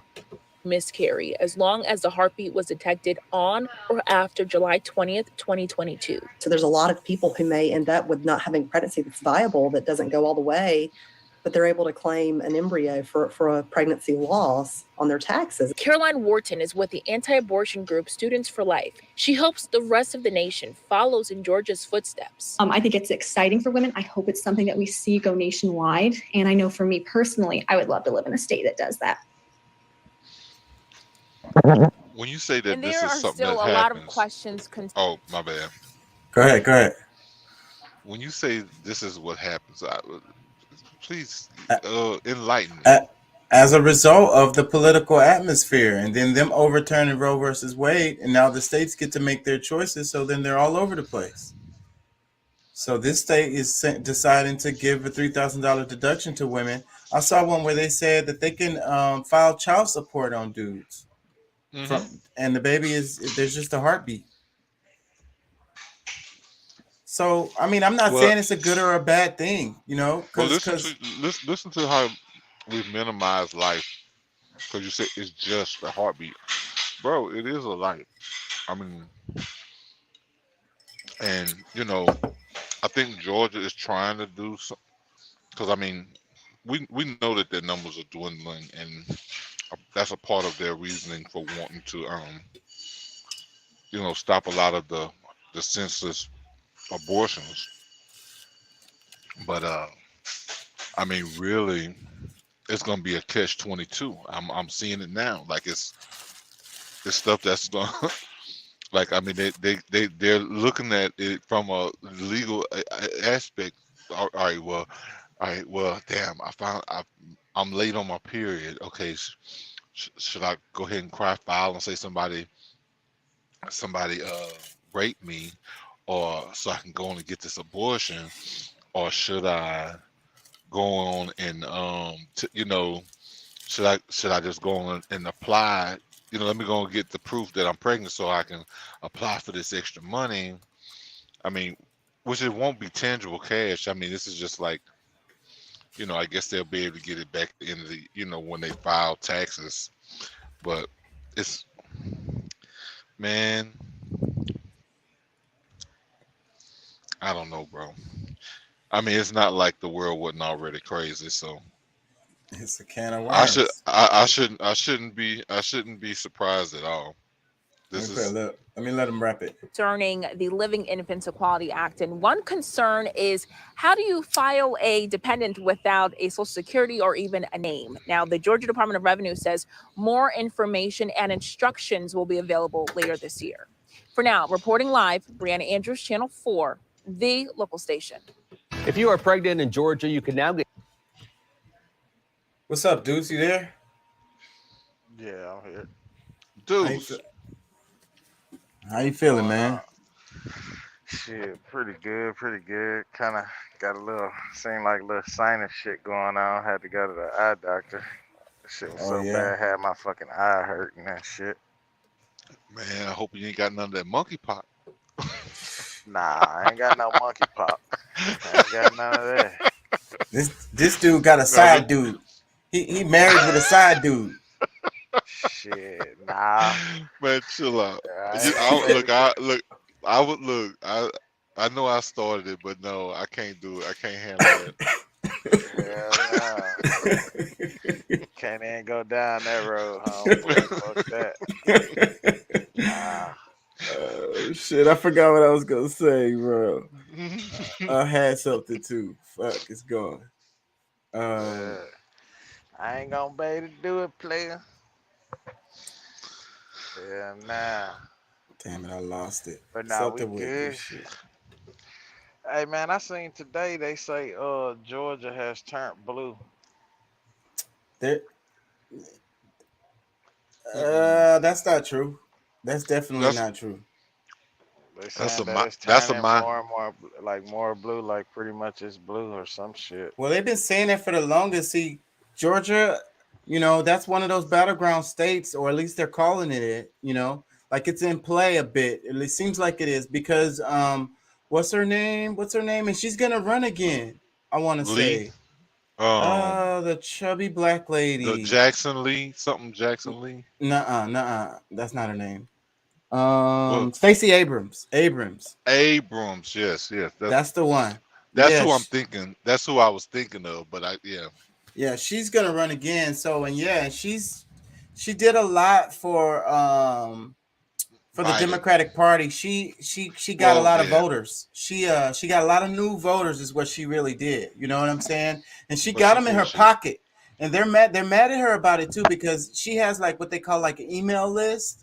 You know what I'm saying? She got personal contact information of all of these voters, and she holding it in her pocket. She won't share it with them. She's gonna use it for herself when she Well, runs she again. knows. Well, no, but at the same time, she knows how to get the money out of the donors, the actual the candidates and stuff. Yeah, that's what it's all about. That's what it's all about. She raised a whole bunch of money. She organized her ass off, and for the Democratic Party, and so she's a big reason why. Well, not just her, but I mean, it's been a big push. But she's a big reason why they're saying what they're saying about Georgia. But it will remain to be seen, bro. I mean, I would have to see it. Yeah, I would have to see it. It's hard. It's hard. And I don't really like Stacey Abrams. I ain't gonna lie. She's a neoliberal. She's full of shit. Yeah, she's a neoliberal, and she's not like progressive. She's not. She's probably not even really left. Man, She's no. smart. Look, I'm gonna tell you, Is what she is. she's a hustler. She's smart and she grinds. That's what she do, and she looking out for herself. And that's what all of them, most of the main politicians. That's what they do. They're looking out for their buddies, friends, and families and shit. And that's what she's doing. She's a big old gangster bulldog. They're scared of her, but she's not no freaking progressive. See, She's not going to be my good thing, for the Democratic Party. if I had the right amount of money, oh my goodness, I would have her upset everybody, even herself. And it might be somebody out there thinking just like that. So that's why you don't know where that might go. Yeah, that could go either way. But like I say, I'd have to see it. She got really close last time, close enough for them to be worried. But it's a machine. It's a system that runs that, and it's not set up for a Democrat to win over there. No, it's really not. But I mean, some of them break through. Yeah, just depending. They can win smaller offices, the lower seats, but it's really hard to win. It's really hard to win those state seats, those state offices as a Democrat in Georgia, and that's just the way it's been for a while. So we'll see. Yeah. I had something. Nancy Pelosi went ahead and went to fucking Taiwan. Everybody's talking about that. Oh yeah, let me touch on this, the Al Qaeda drone strike. I think that's what I wanted to go into. So let me just go ahead and play this clip. Higher potential for anti-American violence, saying U.S. citizens overseas could be at risk of assassinations, kidnappings, hijacking. This morning, an urgent warning to Americans around the world. The State Department saying it is concerned about the threat of terrorist attacks carried out in retaliation for the death of Ayman al-Zawahri. The bulletin warning of a higher potential for anti-American violence, saying U.S. citizens overseas could be at risk of assassinations, kidnappings, hijackings, and bombings. This as new details emerge about the final moments for the world's most wanted terrorist, al-Zawahri, believed to have met his end in this apartment. Satellite images showing the building in a crowded upscale Kabul neighborhood. And this photo circulating online showing the aftermath, the blown out windows of that apartment where the White House says al-Zawahri was killed while standing on the balcony, struck down by U.S. Hellfire missiles. Those missiles, likely flying Ginzus, called that because they launched 6 long blades to kill a human target while sparing those standing just feet away, experts praising the precision strike. No one else has this capacity to pinpoint a target like this, not only in terms of location, but in terms of time, based on the intelligence, and then strike from afar. President Biden is seen in this White House photo being briefed on July 1st. Inside that box on the table, a model of the safe house. But now the administration facing new questions about whether pulling American troops from Afghanistan last year created a safe haven for. Yeah, so 20 years later, they killed some random dude from Iceland. Let me play Jimmy Dore's hilarious rebuttal of this. Dore had something to say about it. Yeah. Yeah. Biden's speech tonight. Headline: Bin Laden's Al Qaeda successor killed. Biden's speech tonight. So, Kevin Qaeda, his brother. It's a cicada. A U.S. drone strike in Afghanistan this weekend killed Ayman al-Zawahri, who took over as Al Qaeda leader after Osama bin Laden's death at the U.S. raid. President Joe Biden was set to announce the killing Monday. Blah blah blah blah blah blah blah. The strike carried out by the CIA was confirmed by 5 people familiar with the matter who spoke on the. So if CIA did this, I'm going to guess they got the wrong person and they killed 12 people in his family. I was going to say, where'd they find him? At Comic-Con? I didn't even know the guy was alive. So, yeah. So why is this happening now? Why is the news pushing it? Why is this happening? Who gives a shit about Al Qaeda? By the way, who are we gonna? So now I guess we're not gonna. Who are we gonna find to fight with us in Syria? Come on, that's the joke. Well, ISIS, I think, right? We'll get ISIS now. Screw I. Better be extra nice to ISIS. Yeah, or else we won't have anybody to work with in Syria. So why? So put them up on the screen. So why is this happening? Because the Democrats are getting wiped out in the midterms, and this is always good for a war machine. And that's it. There's no other. The Democrats aren't going to give you a living wage. Democrats aren't going to give you student debt relief. Democrats aren't going to help the homeless problem. Democrats aren't going to give you health care that doesn't bankrupt you. Democrats are not going to end the wars and invest that money back here. That they're not doing anything for you. And so what are they going to do? They're going to go kill some guy and brag about it. They're going to start a war with Russia. They're going to start a war with China. They don't want you to think about what's actually happening to you. They want you to be distracted, and people are. Let me throw it over to my panel. Go ahead. This is about as exciting as if they said they finally got the Iron Sheik. Wow. This is, hey, we got the third in command in Iraq. Who gives a fuck if they got the hey, we got the guy who was third in command under Saddam Hussein. Oh, I feel so much safer now. We got Nikolai Volkov finally. Hey, we got. Go ahead. It's so hilarious. I mean, he's saying it. I mean, it's funny as hell, bro. But like to me, it's like, what? I mean, what did we? Or first of all, like, what kind of threat were they? Were they really? Exactly. Like, exactly. What threat were they? And like, who? Like, they didn't do anything. Like, it's just a fun. What did it accomplish? That's the other question. Well, that's the thing. Like it. Well, first of all, to accomplish something, that they would have had to, in a war, like to accomplish something, they would have had to have been, some sort of a threat somewhere. No threat at all. Like those people have, shit. They got all out, well, maybe old technology or whatever, but shit. And then how do we even know that they really got this dude? Yeah, Because it could that's always the other be a thing. That's the other question. That's a very good question. Just because they said it, the fuck? yeah. Be like, I could say I killed somebody too. Yeah, I killed such and such and such. Yeah. He did. We knocked him off, and hooray! Everybody like, I didn't know this guy existed. Yeah, he existed. Yeah, I didn't just make him up at all. He's a real person, I swear. Yeah. Man, these are the times we live in, man. It's crazy. And I mean, everything that he's saying is so real. Like, I mean, but my thing is, will it make a difference? Like, I mean, more people are paying attention. Is it enough? Because I mean, honestly, I mean, there's really no win. I mean, unless we get a good candidate that's gonna actually come try to change something. Like, but there's too many of them that's on, that's come up through the same way as everybody else. That's gonna follow the same system.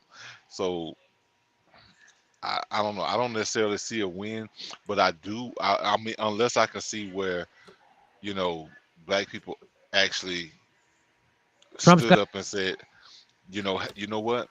I'm not gonna give them the energy that they expecting from me, just for the hell of it. Like, I mean, it don't matter who. I mean, almost it really don't matter who president anyway. You know what I'm saying? But just to prove a point to these motherfuckers, oh, y'all want to deny, us, y'all made promises 50 years ago that I still ain't seen any, response to. Like, you didn't keep you didn't keep your word at no point. So, you know what? I'm just going. I'm a vote for Trump, and I hate him or whoever the candidate Right. It ends was. up I being. think it was a lot of disgruntled. I think Trump got in there the first time out of a lot of people with disgruntled. They were disgruntled and they voted out of Trump out of just being disgruntled. I want to, and mentioning Trump, I'm gonna play one more Jimmy Dore clip to show his balance because he's gonna make fun of Trump about the tent. Did y'all hear the comment Trump made about putting the homeless people in the tents, bigger tents? No. It's pretty funny. Let me play got a this. plan for homelessness. You want to hear it? Here it is. Here we go. All kinds, from all places, lying along the roads. That's without the tents. And then you look at the tents and the homeless, and you say, what's happening to this great bastion?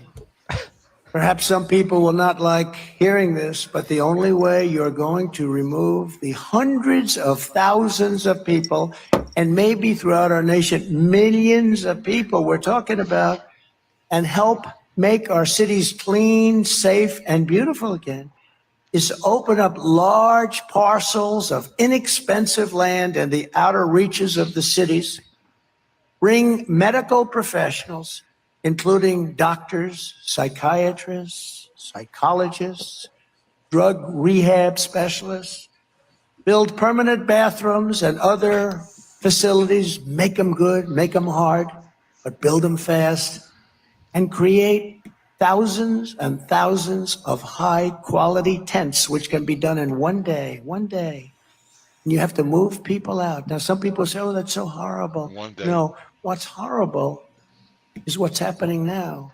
Because now they're in tents, but most of them aren't even tents that function. So his idea is to move him to a bigger tent. No, Go ahead.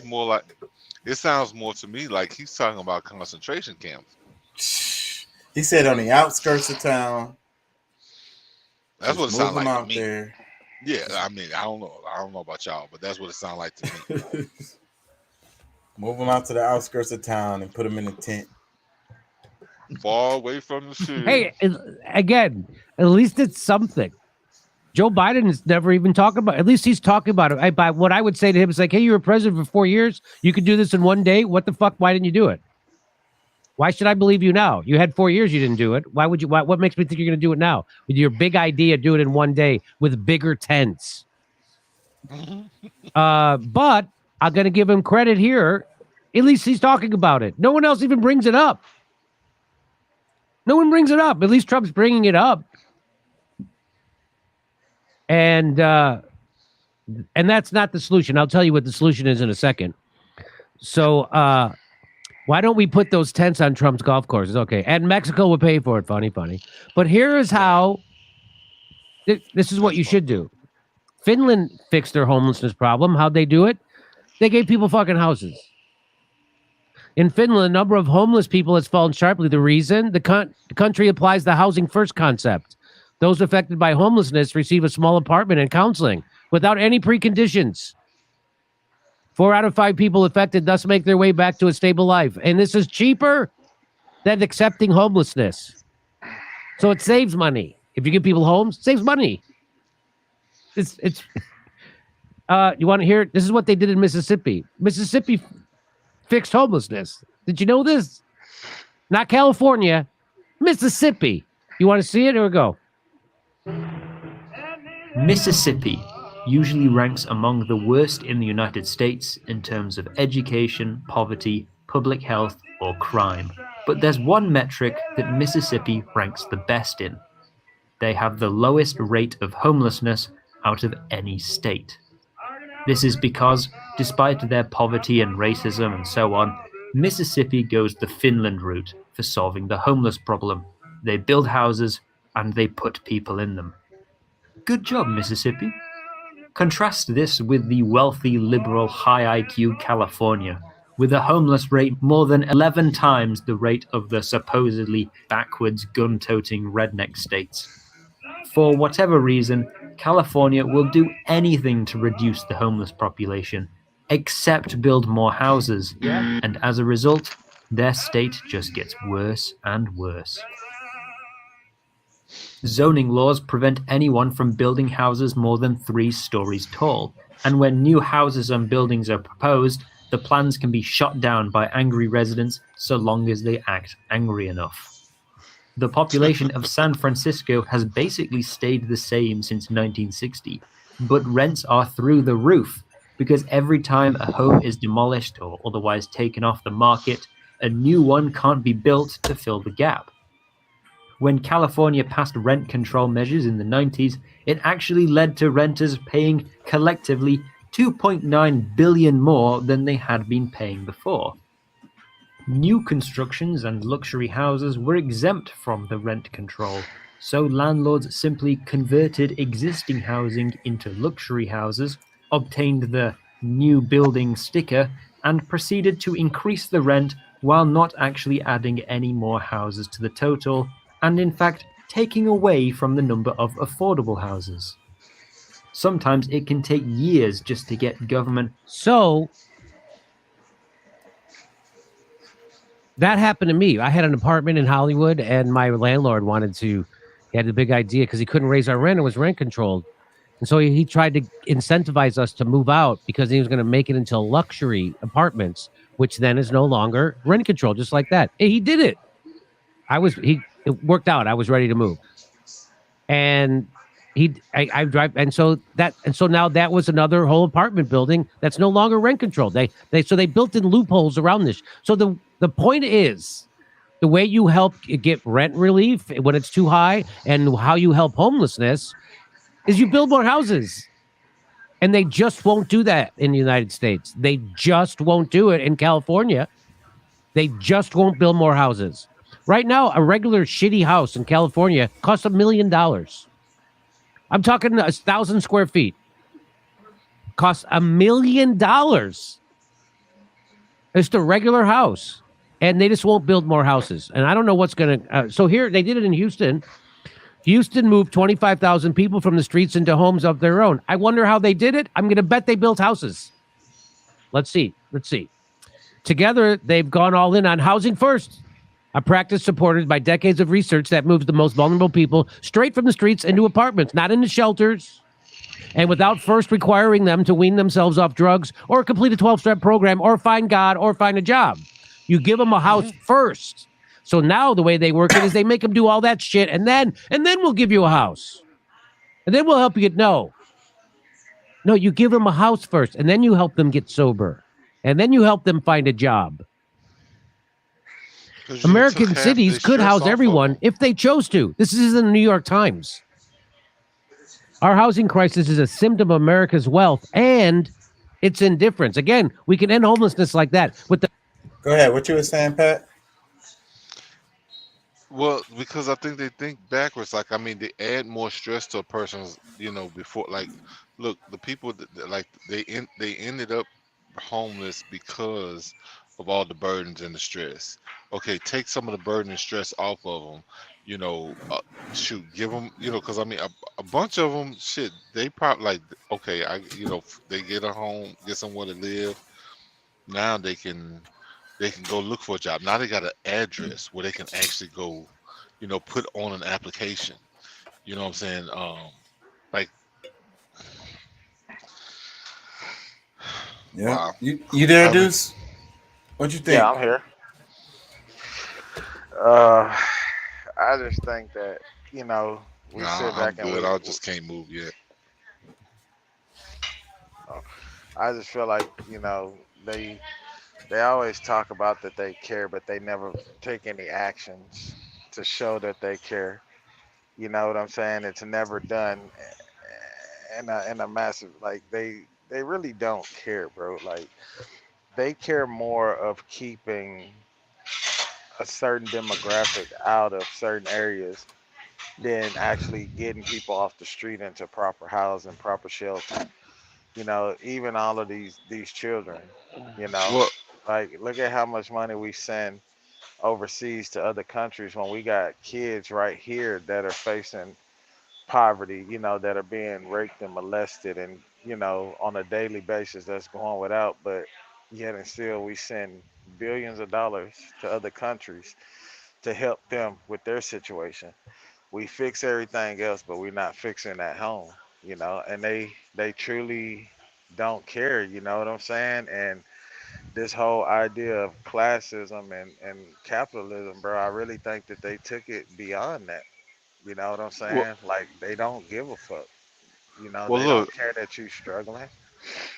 no, but I see. To me, it just seems like if they were to do that, they'd be working backwards because, if you ask me, I mean, their main goal is to have, be able to control everybody. Have, like they want just rich and poor, and they want like the top one. Maybe there'll be a top 10% worldwide that will be rich, and then everybody else belongs to the state. And if they start giving away things and empowering people, that's like going against their whole plan, like their whole idea of where they want to see the world go to. Which I mean, we got to take more control. Like before they're able to make laws and do things that people just start agreeing to. We gotta make sure that we fix some of this stuff before it's too late.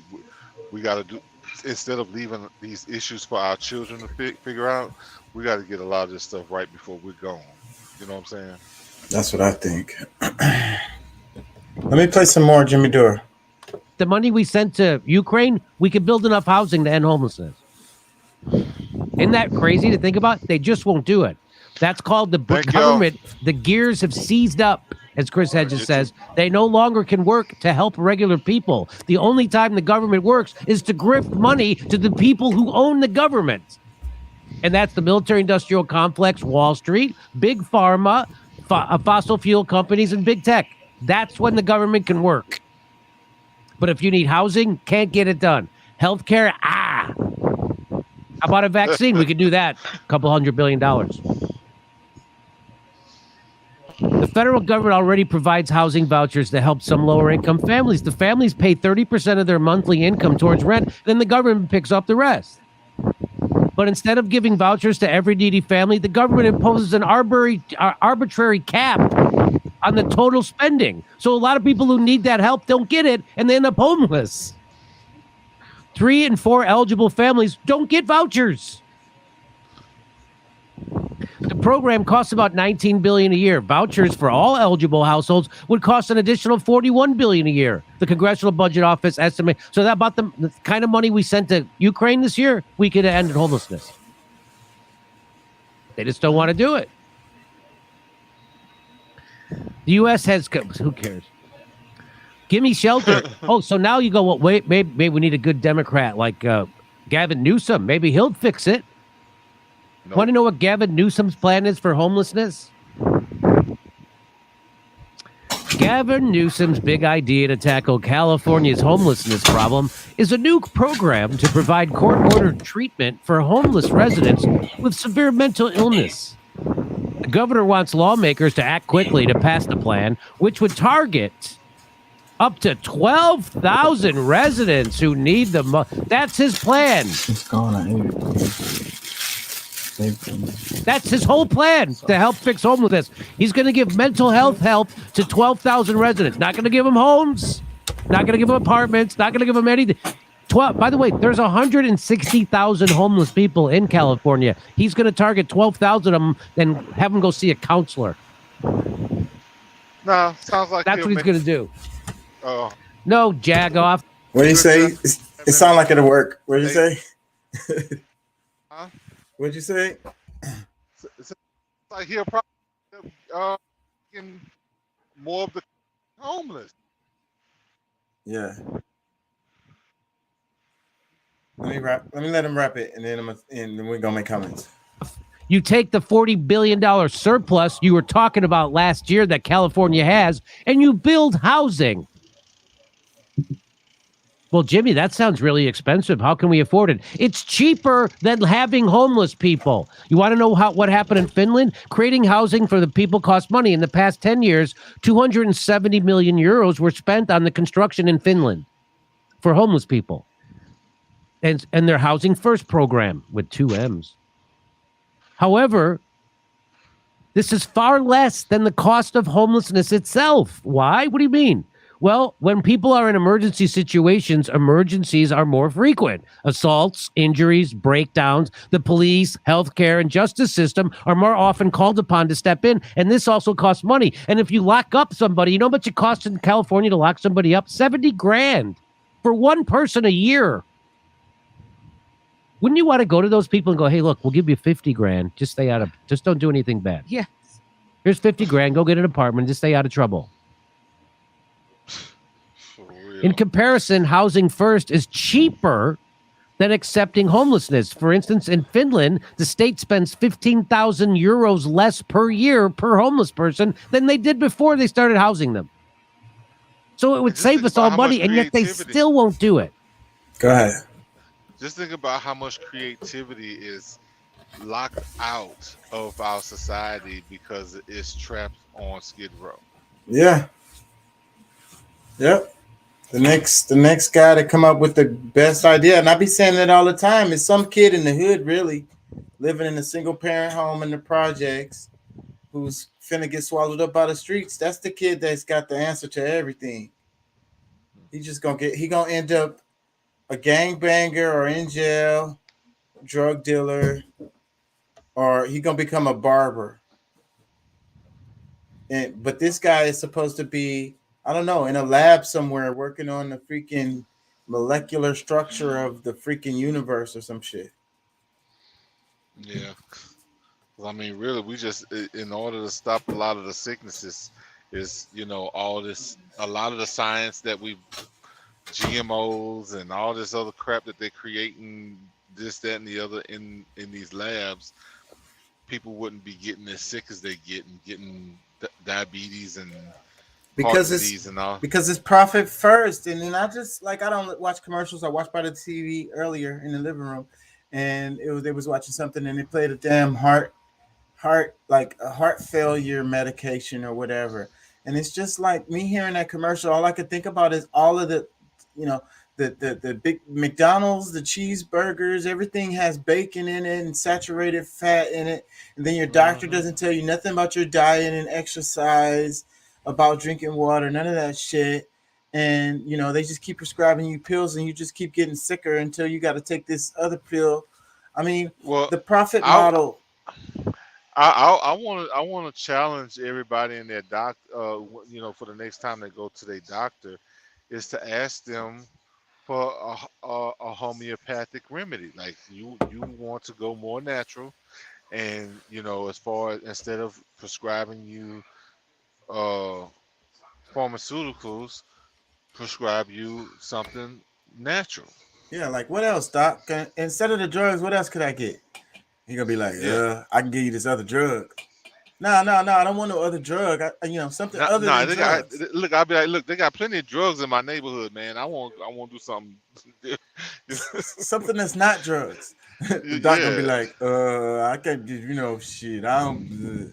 You can look it up on your own on the internet and see what you can find out. But yeah, I can't Yeah, really because help I you ain't gonna with lie, that. because I mean, based on what I understand about it, like if they're not, they expect that certain doctors, like they have a certain amount of people, they should be prescribing a certain amount of medicine, and that's how they sell. That's how Big Pharma sells their drugs. Is they're Through able to the sell it doctors. legally. The doctors are Through, handcuffed by the pharmaceutical industry. They're totally handcuffed by them. You have really good doctors out there, but they still handcuffed by the pharmaceutical industry and the insurance industry, the but hospitals, But and but I'm gonna tell. I think you have to say too, because like I say, bro, like I've been overweight since a kid, you know what I'm saying? And I have had my doctors, tell me like, hey man, you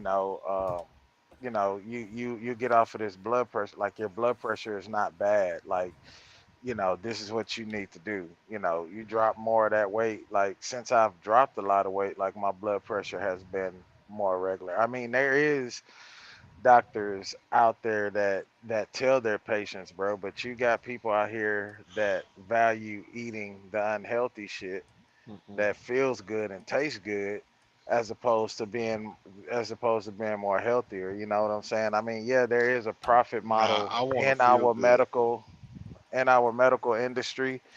There is at the end of the day, but at the same time, bro, like people don't, you know, I I hear a know, lot but of people bash the doctors and this and I that, and agree with you. but it's But like I they, feel like people don't take self accountability but and they don't have no incentive, bro. It's a damn fast food but joint at every corner. your incentive It's should be that you want to live. Your Well, incentive should it's be that you want to live and and, that you want to have bro. that you want to, you know, be yeah, but here. what I'm But saying we're, is the we're, we're talking we're society. talking we're talking about somebody. You talking from the standpoint of somebody at least has some will, and and to some. You got to think about how many people are actually getting beat up by this world. Yeah, Like all these different things that's bombarding their. right, Like I'm not trying to give no excuse to anybody, right. but it's just from what everybody sees day to day, if you don't have that positive influence, or if you don't personally have that within, like, bro, like you It's may difficult. never. It's Yeah, really difficult because the system is set up for you to just be like, fuck it, just fuck it. I gotta work. I'm in a hurry. I'm gonna run through the drive-through right quick. Fuck it. You know what I'm saying? The kids is yeah, hungry. They're at the house. I ain't had time. I got off of work late. I'm gonna just go to Popeyes. Fuck it. You know what I'm Yeah, saying? because I yeah. mean, I feel you, dudes. Like I'm with you. Like what I'm saying. Like I'm overweight. I'm trying to do what I gotta do to get down. Like I know I could spend more time working out, but I've been chasing this money so much to where I'm just like, all right, you know what? I'm gonna do it later. I'm gonna do it. You know what I'm saying? I put it off or whatever. Blah blah blah. But at the same time, you know what I'm saying? Like it is in the back of my mind. Like I do make sure I eat. Better than I have, because I mean, really honestly, like the eating habits that I have now, as long if I'm have was more active, the ability, because I mean, how it is as a truck driver. The weather, you be in different parts of the country. It Your might be unsafe places to your really. eating choices is limited, right? What the eating choices are somewhat limited because like I've been going to this. I mean it is, but like I said, I've been because I try to go to farmers markets when I can find one, but Yeah. I end up at Walmart or some little store and grabbing groceries, and when I can't find them, yeah, I'm just like shit. Okay, what am I gonna eat? And the fruits that's in the truck stops, they all GMOs. Like maybe I don't know. I mean, I'm assuming like the blueberries and Even Bucky's. Man, they don't accept our kind over at Bucky's. Oh yeah, that's right. That's messed up. That's say, bro. I I felt still so love offended. Bucky's though. I still love them. I'm sorry that they won't let y'all. I still got somewhat of a grudge. Like I go there, like my son loves Bucky's, and I'm just like, all right, shit. I guess they we're don't gonna let stop trucks in Bucky's. Yeah. They some truck haters. Yeah, it's like now you got to get this truck off this parking lot. Like what? Like the shit freaked me out the first time because I had no idea. I found out after I didn't, put all 18 of my wheels on their parking lot. Like, nah, you got to go park out there on the road and you can walk over here. I'm like, what? Yeah. Yeah, man. It's just but nah, man, I mean I get it, I understand the pressures and the stress that people are under, and it is easier a lot of times just to go grab something out the drive through, but I just feel like And cheaper. I mean, if just think about the people money. Because yeah. I mean, you got a few dollars in your pocket. You decide, you can decide where you want to eat. A lot of times, people's pockets is deciding where they're gonna go eat. Yep, that's $6 at McDonald's. They got the 2 double cheeseburgers with some French fries.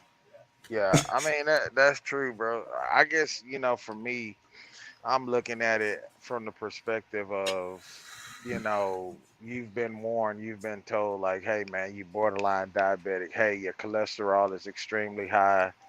Try to, I understand life is busy, but try to do some walking, maybe cut back on this or that. You know what I'm saying? Yeah, Like, and that's one of the we things. Cause all I have to mean, be mindful. it's expensive, bro. Like trust me, like I know, like it's fucking expensive as fuck to go make groceries, and it's really expensive when you start trying to eat Healthy. organic, Yeah. organic Yeah, stuff. But there cause see, is some things you could do though, oh like to try yeah, to make And there's some life cheaper but healthy look, stuff. choices. Some healthy stuff is cheap though. That if you go to the grocery store, some well, stuff yeah, but is see, cheap. but that's one of the reasons why I cannot wait till I'm really in a position to grow my own shit. Yeah. Cause I mean, really, you take all, say you pay for the seeds and shit, that's a wrap. Like, I mean, Well, you might need some more stuff, some fertilizer, some well, I know, some dirt. You might need yeah, some dirt. and you're gonna need some time. So I mean, Yeah. I get it. But what I'm But saying is, overall, it's gonna be way cheaper because one pack of seeds can grow you what? I don't know, 200 watermelons or some shit if you do it right. and shit, something like that. And you may not never need to get seeds again either if you know what you're Well, doing. for some stuff you will, because I mean, some of the seeds are so small that Yeah. trying to, Yeah. Some stuff but like what is it, like bell peppers? Those seeds are really, really little. Yeah. nah, you could, but yeah, shit, you can, nah, Wait, those are not bell easily pepper. I'm captured. thinking of something else. Whatever. Um, I think it's cucumber. Cucumber seeds are really small, right? Yeah, oh, they are, but yeah, because I mean that's one of those things I definitely gotta have, bro. I love I me some love cucumber. cucumber. I love cucumber. I gotta have it. Bell pepper, cucumber, garlic, What is onion, this? potatoes. Potatoes are so easy to grow.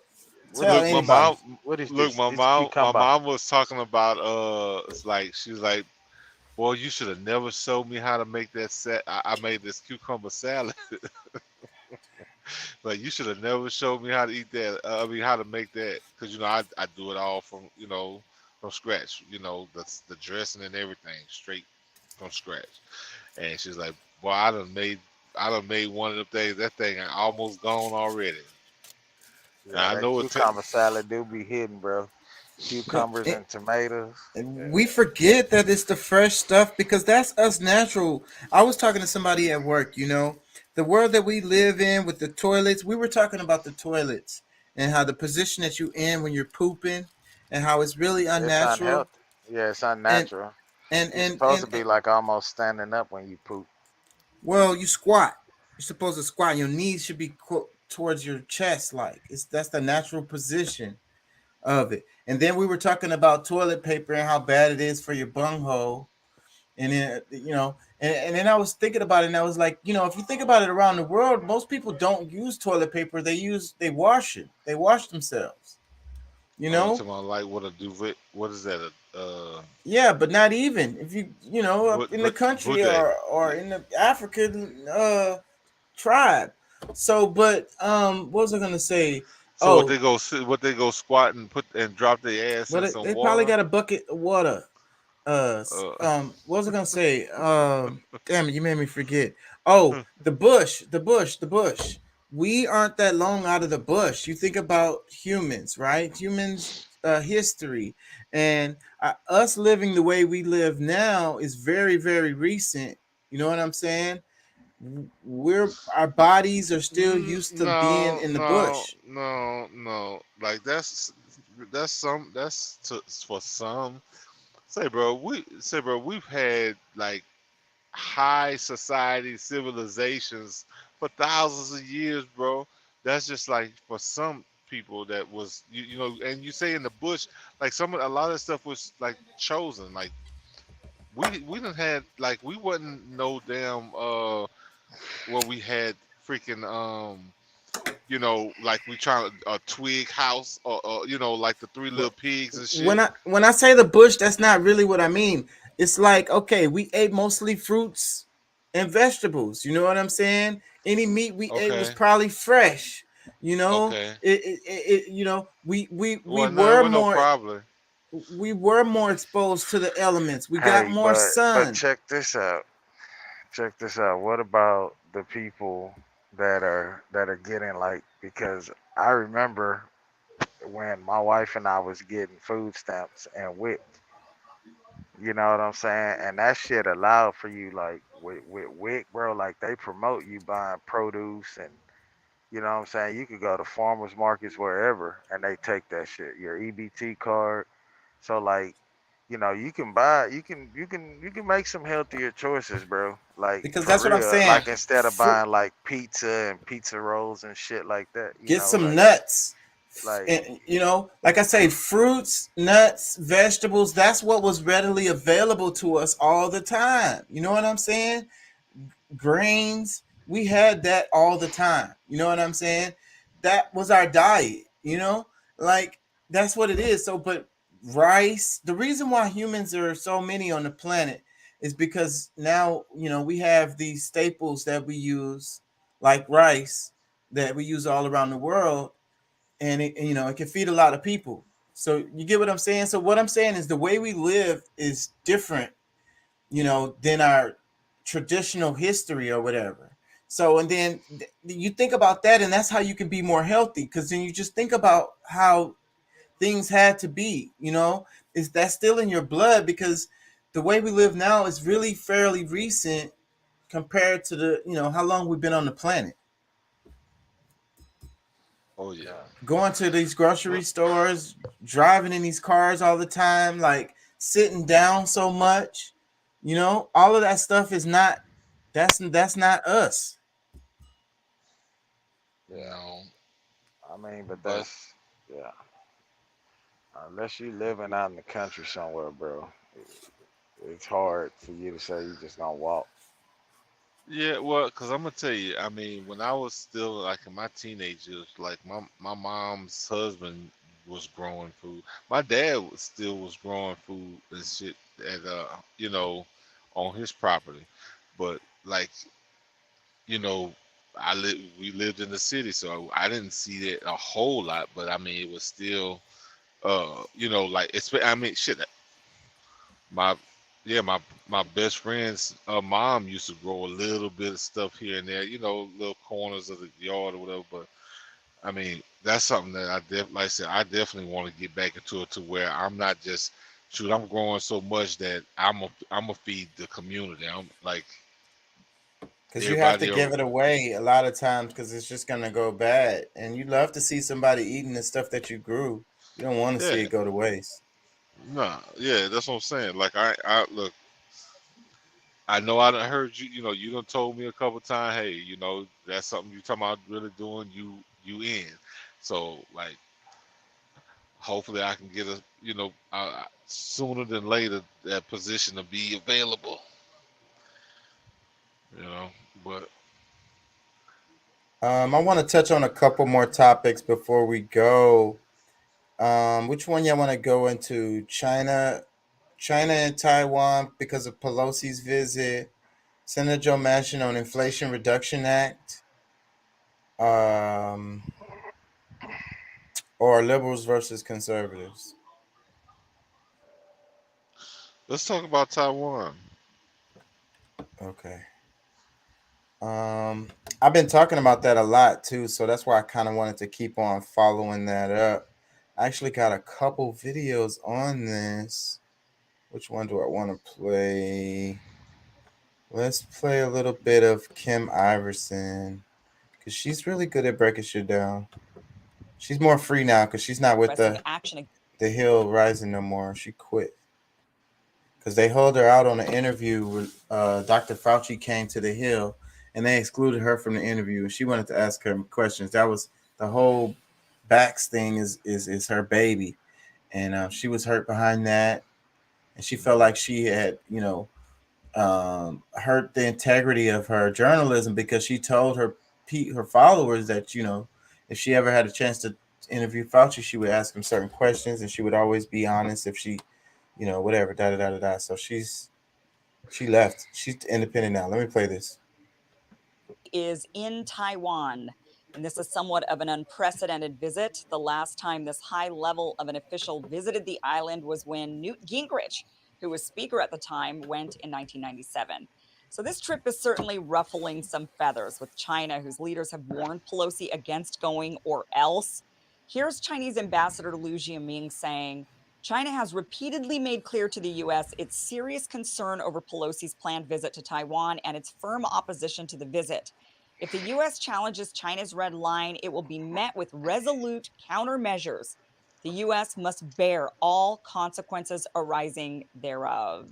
Yeah, that is not so good. So, in order for her to take this trip, the military has reportedly had to spend quite a bit of money, somewhere along the realm of $90 million in cash and resources to ensure her security. And some are warning that this could lead to an all-out war between the U.S. and China, which I don't think is likely, or that it might lead to China taking a more aggressive action against Taiwan, which I think is more likely. So it could end up being very similar to a situation that we're seeing in Russia and Ukraine, which, despite Western media claiming Ukraine is clobbering Russia, the reality is, while Zelensky is out posing for Vogue, he's also issuing evacuation orders for Ukrainians to leave areas of Ukraine because the Russians are taking over. So China could be making some calculations right now, thinking that they could invade Taiwan before the U.S. gets too cozy, like the U.S. did with Ukraine. And worst case scenario for them is the U.S. supplies weapons to Taiwan. They know we're not likely to go to war with them. The U.S. then makes Taiwanese people fight for themselves, like what we're doing to the Ukrainians. Meanwhile, China just takes over the island, which, by the way, would be a lot easier to take than a landlocked area like Ukraine.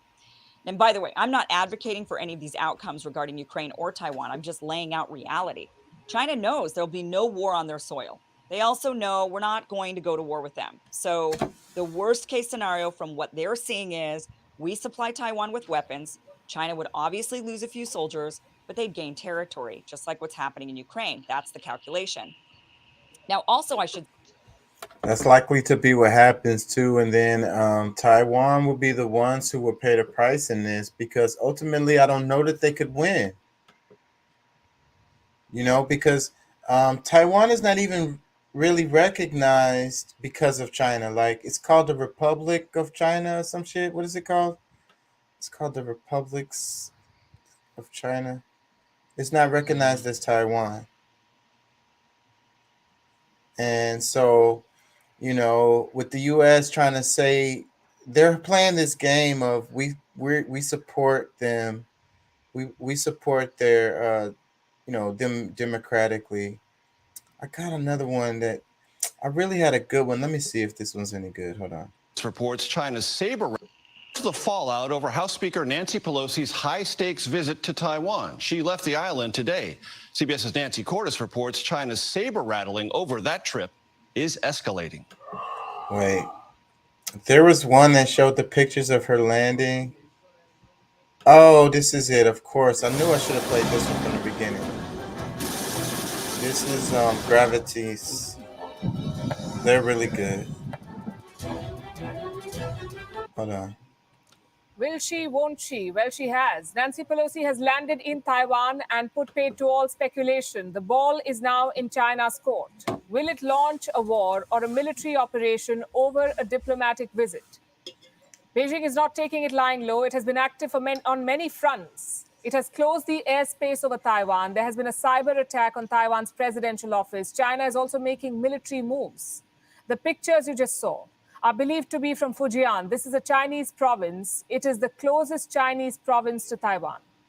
And it is teeming with weapons, military vehicles, and troops. Look at these pictures now.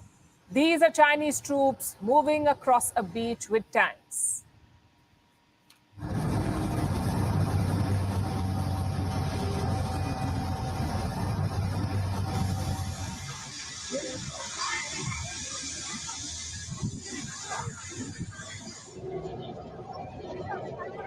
People looking like, what the fuck is going on? On the other side, Taiwan is bracing for impact. What will be the cost of hosting Nancy Pelosi? Taiwan is preparing for war. It is preparing air raid shelters to protect its citizens. All eyes are on China. What will be their next move? Is an attack now imminent, or is all of this just posturing? In the next few minutes, we'll discuss all scenarios. We'll begin with Nancy Pelosi. She's the first Speaker of the U.S. House of Representatives to visit Taiwan in 25 years. The last one was in 1997, a certain Newt Gingrich. His visit also met with a Chinese protest, but it was nothing like this time. See, today's China they're taking is more pictures aggressive and led waving. by That's a what man what it's who's about more right there. ambitious, even delusional. This visit is a challenge to the authority of Xi Jinping, and his response will determine how seriously the world should take China's threats. Needless to say, Oh yeah, and it's something having to do with microchips. I think we talked about that because it's like a deal with the Taiwan makes microchips, and then they were saying that they really didn't want her to go, and Nancy decided to go anyway. Even on the itinerary, Taiwan wasn't on the itinerary. She was going to the, whatever you call it, the what is it, Eastern Asia, Western Asia. Western Asian area, and she was visiting some countries, and Taiwan wasn't on the list, and so but she went anyways. And somebody is saying that it has to do with these microchips that they making over there. So what's happening on the surface, and there's always more underneath. the world is watching all of this carefully. Pelosi landed just a few minutes back. She came on board a U.S. military plane. This is a Boeing C-40C. It is operated by the U.S. Air Force. Pelosi was welcomed by top Taiwanese officials at the airport.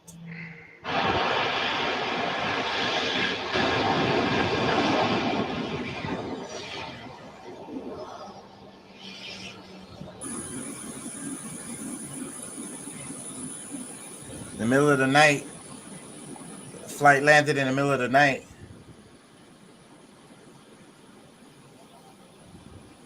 Taking pictures. Everybody has masks on. You could say Pelosi's flight was among the most closely tracked in the world today. Now that she's landed, what is her plan? She'll spend at least a day in Taipei. Several high-profile meetings are lined up. This includes a meeting with Taiwan's President Tsai Ing-wen. An official schedule has not been released, but we'll be tracking all of this closely. As the world is tracking this too, U.S. stocks are falling. American markets have tanked. They fell by almost 1% on opening today. Investors are rattled. They're worried about the escalating tensions between the U.S. and China. Like I said, a lot depends on how China responds. For now, they've issued a statement. They've launched an official protest with the U.S. over Pelosi's trip. I have that statement issued by Beijing just a few moments back. This is what it says. On August the 2nd, the Speaker of the U.S. House of Representatives, Nancy Pelosi, disregarded China's strong opposition and solemn representations and visited Taiwan, China, to show that Taiwan is a part of China. China's sovereignty and territorial integrity have seriously undermined the peace and stability of the Taiwan Strait and sent a serious wrong signal to the Taiwan independent separatist forces. The Chinese side firmly opposes and strongly condemns this and has lodged solemn representations and strong protests with the U.S. side. So what do y'all think about this? It's just political, or is it a thing? Shit, could be political, and I don't know. An official. I know they didn't want her to go over there, bro. I think this could be some big shit, to be honest with you. You know, and then you think about what does that look like for the U.S. as far as our trade things? You know, things come. We already have a shortage, and then you got things, you know, coming from China. Yeah, it could be bad, bro. It could be they could hit us economically. You know. Yeah, it's all about the relationships. So if and we already, so Russia, Iran, and what is it? Saudi Arabia, I want to say they fucking with each other heavy, tough, as a result of this Ukraine stuff and the sanctions and the gas and the oil and all of this, the grain coming out of Ukraine, all of that shit.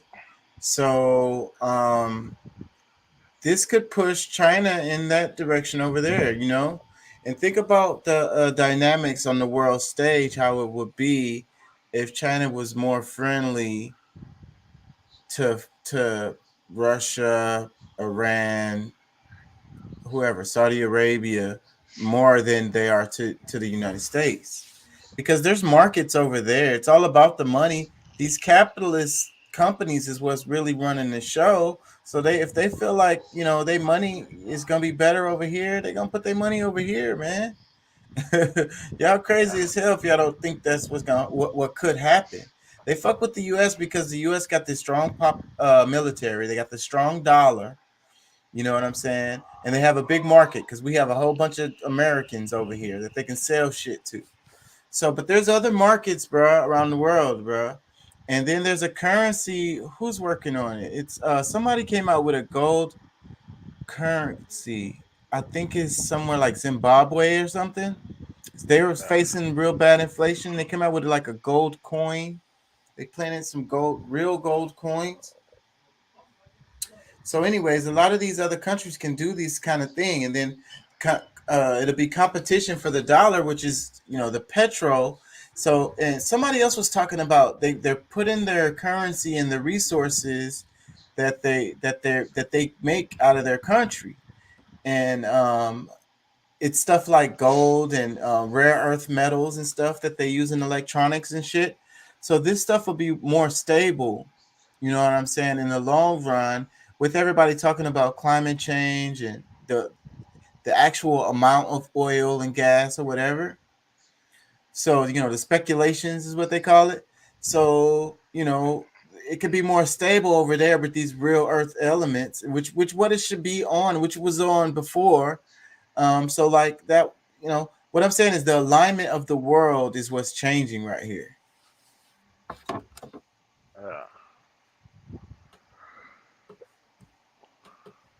I ain't gonna lie, I'm getting tired. I've been on for almost 3 hours now. This damn light is shining in my damn eye. And I went to the park today. I did a lot of walking. I'm fucking tired. I went to the Galleria too. Walked around that bitch too. So fucking I'm fucking tired. I feel you. Man, I enjoyed it though. The park was nice. Yeah. It wasn't too hot. Go ahead, my bad. No, I was just saying, it just shows you, bro, that they're more interested in closing their deals than they are. Because I think that's what she's doing. And then that could cause the repercussions that it could happen to the American people is not what she's concerned with. She's concerned with closing her fucking tech deal. Yeah. Yeah. Making money with her and her husband. on the stock market and shit. Securing but then too, you know, she's got to be in the capacity of the United States, so she probably securing tech deals for the U.S. too, you know.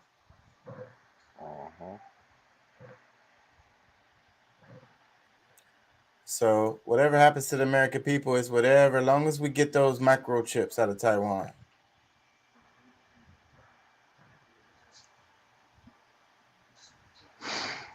Look, it says, congratulations to the IRS on winning the 846.3 million Mega Million jackpot.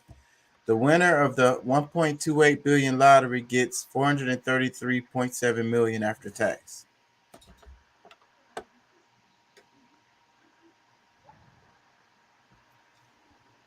Government is winning. They're not building no damn schools, though. Nope.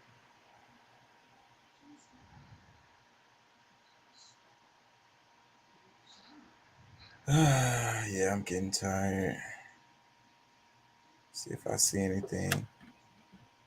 Fake poll. Don't front. Stop the lying and the bull crapping. Your fight that was supposed to go down in the world's most famous arena, Madison Square Garden, didn't get canceled because of some weight thing to the fake fighter that you were gonna fight in Madison Square Garden. You got canceled because no one bought tickets. Okay, because the ghosts of Madison Square Garden, the same arena where Ali fought Frazier, where Jake LaMotta fought Sugar Ray Robinson, where Hulk Hogan fought Andre the Giant, Madison Square Garden. They did not want to see you in there. No one bought tickets to that fake fight, fake poll. You're not a fighter. You want to be a real fighter? Fight a real fighter, okay? Take a real drug test, okay? The ruse, the con, the bull jive is over. Fake Paul.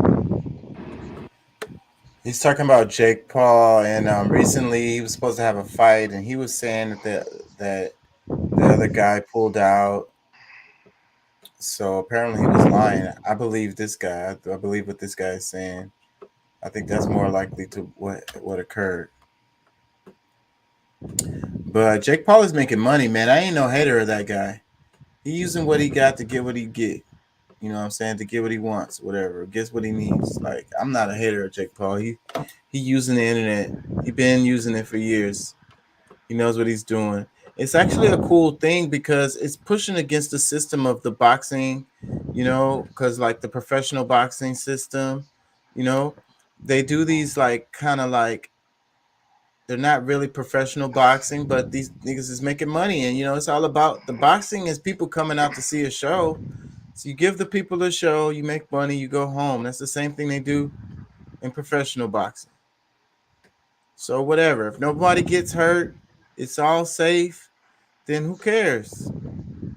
They just hate on it because it's small businesses, small independent people who are doing it. And the big wigs ain't got their hands in the pot. They don't like to see other people making money like that in their industry or kind of quasi industry or whatever. It's shady anyway, that whole thing. And we was talking about the NFL. Oh man, I don't have that clip. Let me see if I can find that clip. Smackwater. He was talking about the NFL and how it's really just like slavery, man.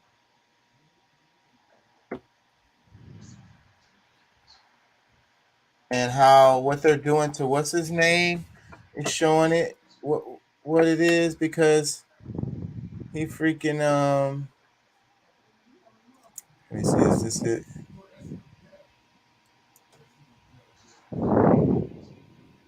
Yeah, he got two. This is it. Here, let me play this.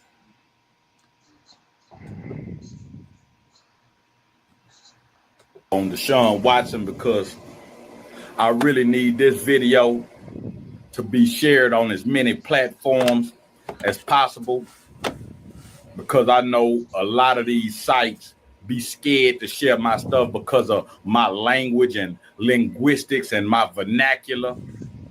And they claim to have so much love for the people, but they be worried about my choice of words instead of the message. But since I need as many of us to hear this as humanly possible, be it the community, be it a parent, be it a young, talented athlete or entertainer on the rise, you know, or if you're mentoring somebody and you see this young black kid has the potential to be something in life when it comes to sports and entertainment. I say it all the time. You really have to admire white people. And when I say admire, I don't mean it in like a worshiping type context. I mean it in an appreciation for their cunning and how conniving they are. White people tactics is really something we should study and implement. Like you could call them the devil or evil, but we tried to fight it and combat it with love and fairness and all that, and have it worked? We the only ones that want to have a bloodless revolution. Like, it's not gonna happen, man. In order for us to gain our independence, our liberty, just the respect and dignity that we want and we feel we deserve, we're gonna have to change our approach and our mentality to basically this entire society. And if anything, Deshaun Watson is the perfect teachable moment for us all. How many of y'all know that the organization, the Houston Texans, was the one that was providing him with all of these masseuses, all these females to give him a massage? How many of y'all know that not one of these females had a complaint or a publicized complaint, let me say that, until Deshaun Watson began to try to force his way out of the Houston Texans organization? See, one thing we got to understand, out of all of the sports institutions, the NFL has the biggest slavery and plantation mindset when it comes to the athletes. You see what Bob McNair, the original owner of the Houston Texans, said before he died about Colin Kaepernick taking a knee. The NFL ownership is a good old boys club. They just recently allowed the very first non-white owner in, and he's a Middle Easterner. If they allowed an American-born black as an NFL owner, then the rest of the owners wouldn't be able to speak as freely and openly about the black athletes as they would like. Or maybe they would. Who's to say with these black dudes who think they got honorary whiteness, what they'll let them white boys get away with? They only let Jay-Z in to pacify black people and make it seem like that they was really out for some kind of justice and equality. And they chose Jay-Z because Colin Kaepernick's movement had began to really connect with the streets. So they needed somebody that was from that street element. And then what made it even better, who Jay-Z was married to. He was a married black man with kids and a family. And out of all people, he was married to Beyonce, and they all know what kind of power she wields over society as a whole. So in their eyes, it was like the perfect marriage. They had somebody to shut black people up, and Jay-Z got richer. But anything of real sustenance has yet to come up out of it. Like, we haven't seen it affect the community on a grassroots level in one way. So here goes Deshaun Watson trying to institute more of an NBA mindset into a game where the owners refuse to relinquish any kind of control. The NFL is full of high-paid slaves with no say-so whatsoever. A player in the NBA say they want to leave. If his status is good enough, LeBron, Kevin Durant, Russell Westbrook, they want to leave, they can go. But Deshaun Watson was trying to open up a can of worms in the NFL. All of these white owners was not gonna allow to happen, because if we allow him to do that, it's only become a bigger and bigger problem on their behalf. So what we're gonna do, we're gonna teach this little black boy a lesson. You ever seen Godfather 2 when Michael Corleone was trying to get this senator to pass this bill or pass some kind of law to where he could open up a casino in Las Vegas, and the senator told him he wasn't gonna do it? Do you remember what Michael did? Michael had the senator set up with a prostitute, drugged him, slipped something into his drink. Then while the senator was knocked out cold, somebody snuck in and murdered the prostitute and made it a bloody mess. And when the senator came to, Michael was there, him and his people, and Michael said, "Don't worry about it. I'll clean it up for you. You got a friend in me." And that's how I view this Deshaun Watson issue. Everything was all right. He had a friend in the Houston Texans and the NFL until he wanted to flex his muscle and try to beat on his chest. So this billionaire institution, this establishment, waved they, don't forget your place. Matter of fact, we're gonna remind you of your place. And you know what, on that post yesterday, I said they wouldn't care how talented he was and how well he threw a football. After sleeping on that and giving some real thought to it, I hearkened back to R. Kelly.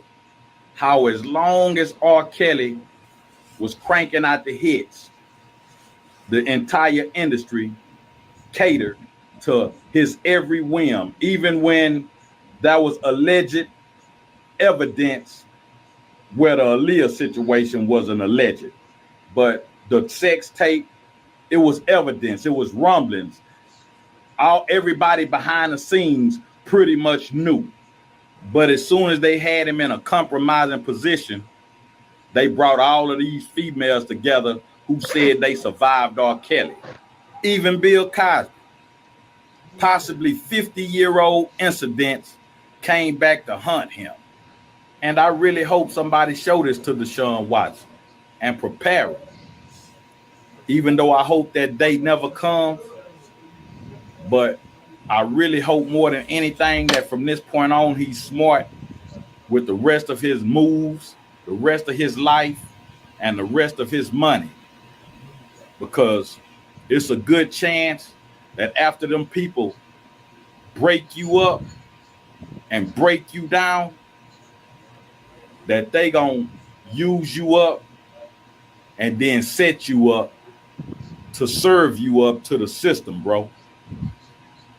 And that goes for any other talented brother out there on the rise, in the mix, or already on top. So I had to do another video on the Watson because. All right. That's my last clip of the day. What y'all think? Shit, I've been saying that since that shit happened. Yeah. Saying what? The shit about Deshaun Watson. Yeah. About how they making an example out of him and they pretty much set him up. In the media, it just sounds like he's a horrible guy and he likes to rape women who give him massages. Yeah. So, and I don't know much about it. I don't follow that kind of stuff that much, but because it's a big story, it was going down my timeline. And yeah, they said that he was, what did they say? He was inappropriately touching the ladies who give him massages. Is that what they said? Some shit, some to that effect, bro. Yeah, so whenever I heard that story, I was like, that sounds freaking fishy. It's like somebody who's giving you a sensual massage and then you're touching them like it's at a massage parlor. Isn't that what they do? You know what I mean? That from the Pretty jump, much. that just didn't sound right to me. It sounded fishy from the jump to me. So these women at the massage parlors all just suddenly said, "This guy came in here, he was touching on me while I was giving him a massage." I mean, not to say that people don't, not to belittle women and say that they don't get sexually harassed, but if you're in a, it's probably the sensual massage, the happy ending place. Like that's what they do. Am I tripping?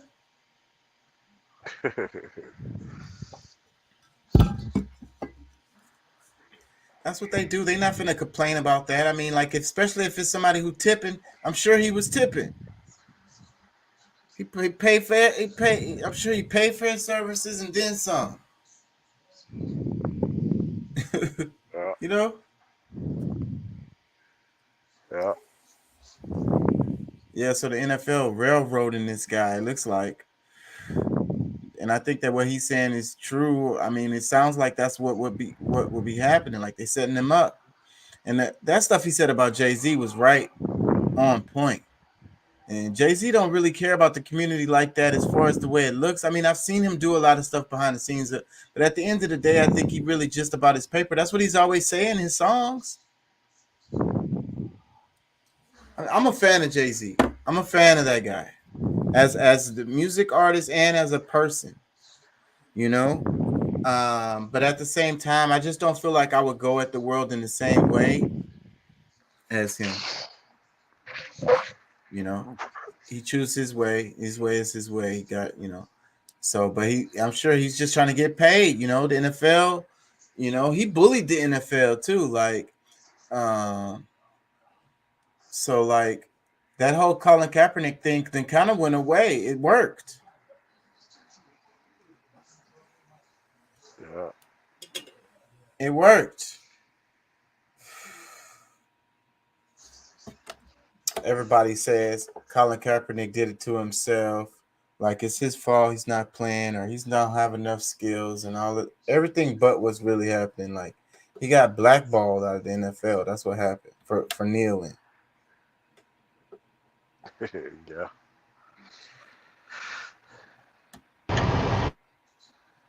Yeah, man. I'm gonna have to wrap it, y'all. I think I'm gonna watch some TV and chill out. I've been watching that show Westworld.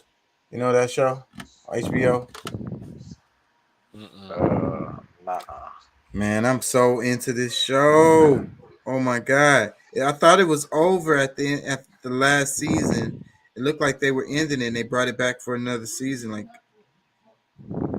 it's like it's the question of what makes you human. What is human? Because in the show you have these humanoid robots and they've been programmed to be as human as they can be, and to the point, this is in the future, so it's to the point where people can't tell who's human and who's not, and then it's kind of like a war between the robots and the humans, but then you got good robots and bad robots because they get to choose their own destiny and how they want to live and stuff. You got some of the ones that's helping the humans and some of the ones that's fighting with the humans, and then you got humans that's helping the robots. It's like, but the real question is, what is human? So it's super interesting to me. Like, how do you define it? Like, where's the line? If you create these robots that are so human, then you have to ask yourself, what is human? Yeah. And then who's in prison? It's about prisons too, because they created the robots and they basically put them in these prisons. The way the robots look at it is prison. It's really a park for humans to go to and like have fun. The humans get to go there and do the robots however they want. They have sex with them. They kill them. Whatever they want. They get to do their live out their fantasies. And the robots became kind of aware, and it was like, man, I'm not feeling this. I'm in a prison. These humans get to just come and do this stuff to me. Like, I ain't feeling this. So they escaped out of the park, and now they're in the real world, and it's really just a mess, but it's real interesting to me. I feel it's nerdy psychology type stuff. Hey, did anybody figure out the question that I sent earlier about the you know What? George Washington was George Washington first president of 1789. Who was the president from 1776 when it was supposed to be actually a country from then to when George Washington, the first president, became president? Y'all didn't see that, I guess. I didn't see it. I ain't gonna lie to you. How did you send it? In text, I think yeah. To the group or? I think I just sent it to you and Deuce in my text message. Yeah. I don't see But it. that was just something I just thought about because I mean it's just like okay. I'm not sure. Maybe I did see it. I don't know. I'm scrolling right now. I don't see it. Yeah, there's 13 years from when they say they they say 1776 is when they established this government. Then 13 years later is when they say the first president. Yeah. So what happened? Somebody talk to me. Who know what happened at that time? Well, I know about the when you had the Confederates because you didn't have the United States at that time. You had the Confederation of The Continental Congress and the Confederacy. some shit. It was called. It was called the Confederate But States. that's what it was before Yeah. 1776.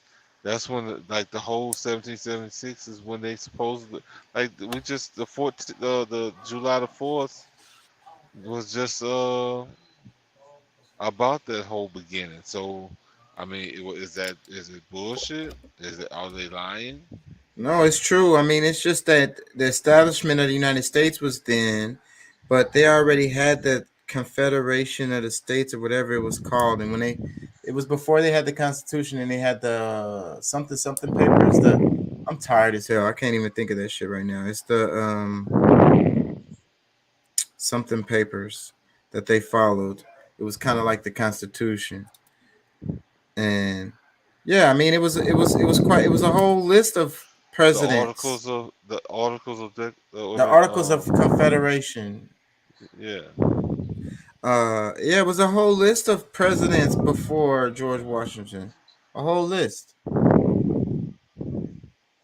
Well, no, but I'm talking about as the United States of America, because that's what I'm trying. That's the whole point. Like they said, our first black president was I mean, even though that was a big tale, I mean, based on everything I've seen, there's a bunch of them. There's a whole book that was put out about the different black presidents, but as far as actually like visibly black, Abraham Lincoln, they say was the swarthy as they call it. Mm-hmm. But however, I just thought it was an interesting question. I'm gonna shut it down. Yeah, I'm tired as hell, man. Shit, you ain't by yourself. Look, I gotta work tomorrow. Yeah, I think Fucking. I already kind of. Y'all need to wake y'all ass up, man.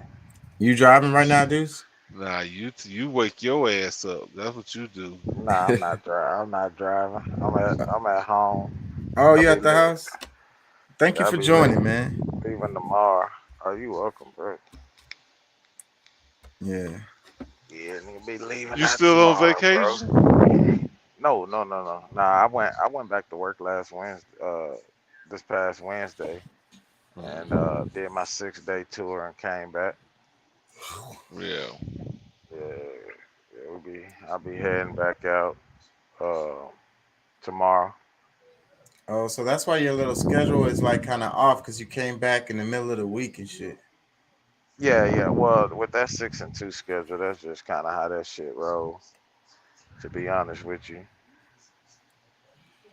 Yeah. Yeah. That's how that shit roll, bro. Yeah. Shit. Pretty cool. Make that Enjoy. money. Yeah. Well, we got to. Especially Well, with the y'all prices of everything so fucking high, man. You got to make more money, or you screwed. Yeah. For real though. Yeah, man. And then my son, he in baseball got picked up. Oh, that's Picked up good. by a select team. So shit, we had practice the past couple of days, and yeah, with that shit, new equipment is required. Yeah, That type that of shit's so stuff. expensive, man. You're trying to keep my kids in something, bro. It's should have break. It's man, it's just ridiculous how much everything costs. That shit was costing a lot before inflation, but I mean, like to have your kid in like a sport, it don't matter which sport it is. Yeah. Some more cost more than others, but that shit costs a lot, man. Mhm. That's another way to keep families out of the loop, keep families from being able to be successful. They just can't afford to set their children up just for success because it's just so expensive. Yeah. Martial arts you think was gonna be cheap. That shit ain't cheap. Yeah, man. Girls was, but now it was in dance for a while, man. Every time they had a damn recital, it's new outfits and like everything got to be new. This is all beside the damn tuitions and shit. Yeah. New shoes, new like the whole outfit. And Yeah, I'm like, because it's a whole nother color. It's for something totally different. It's got to go with the theme. I'm like, can y'all recycle the socks or something from last time? Damn. Damn, I gotta buy socks again too. Hell no. Yeah, bro. That shit costs, dog. It costs, but Take them socks and go dust your damn Yeah, coffee they table. useless. The expensive ass outfit, useless after the event. But man, as a kid, But shit, girls, growing up, we ain't had nobody investing in us like that. So, Yeah. So I do what I can. I hope they appreciate it. I think they do, bro. I hope so, man. Sometimes I don't know. Yeah, man. I'm gonna have to wrap it. I'm gonna be back Yeah, tomorrow. I got some more shit. All right. Well, yeah. Let me Whatever. know. And we can send whatever. I mean, I want to cover some of the stuff y'all sent. I mean, y'all sent a lot of stuff this week. I saw a bunch of stuff. I'll probably click on some of that stuff and cover that tomorrow. Well, that's cool. Because I don't really know what I'm However, going to talk about. I got a little bit of stuff, but I covered a lot of it today. I feel you. All right, man. That's Peace and what's up, love. bro. Thank y'all for Peace and joining. for sure. I'll get y'all some rest. And sure. do some walking. Walk around the damn truck or something. Yeah. Take Some a jumping jacks. couple laps around the truck. Do some jumping jacks. All right, man. Peace and love, man. All right, y'all. Peace.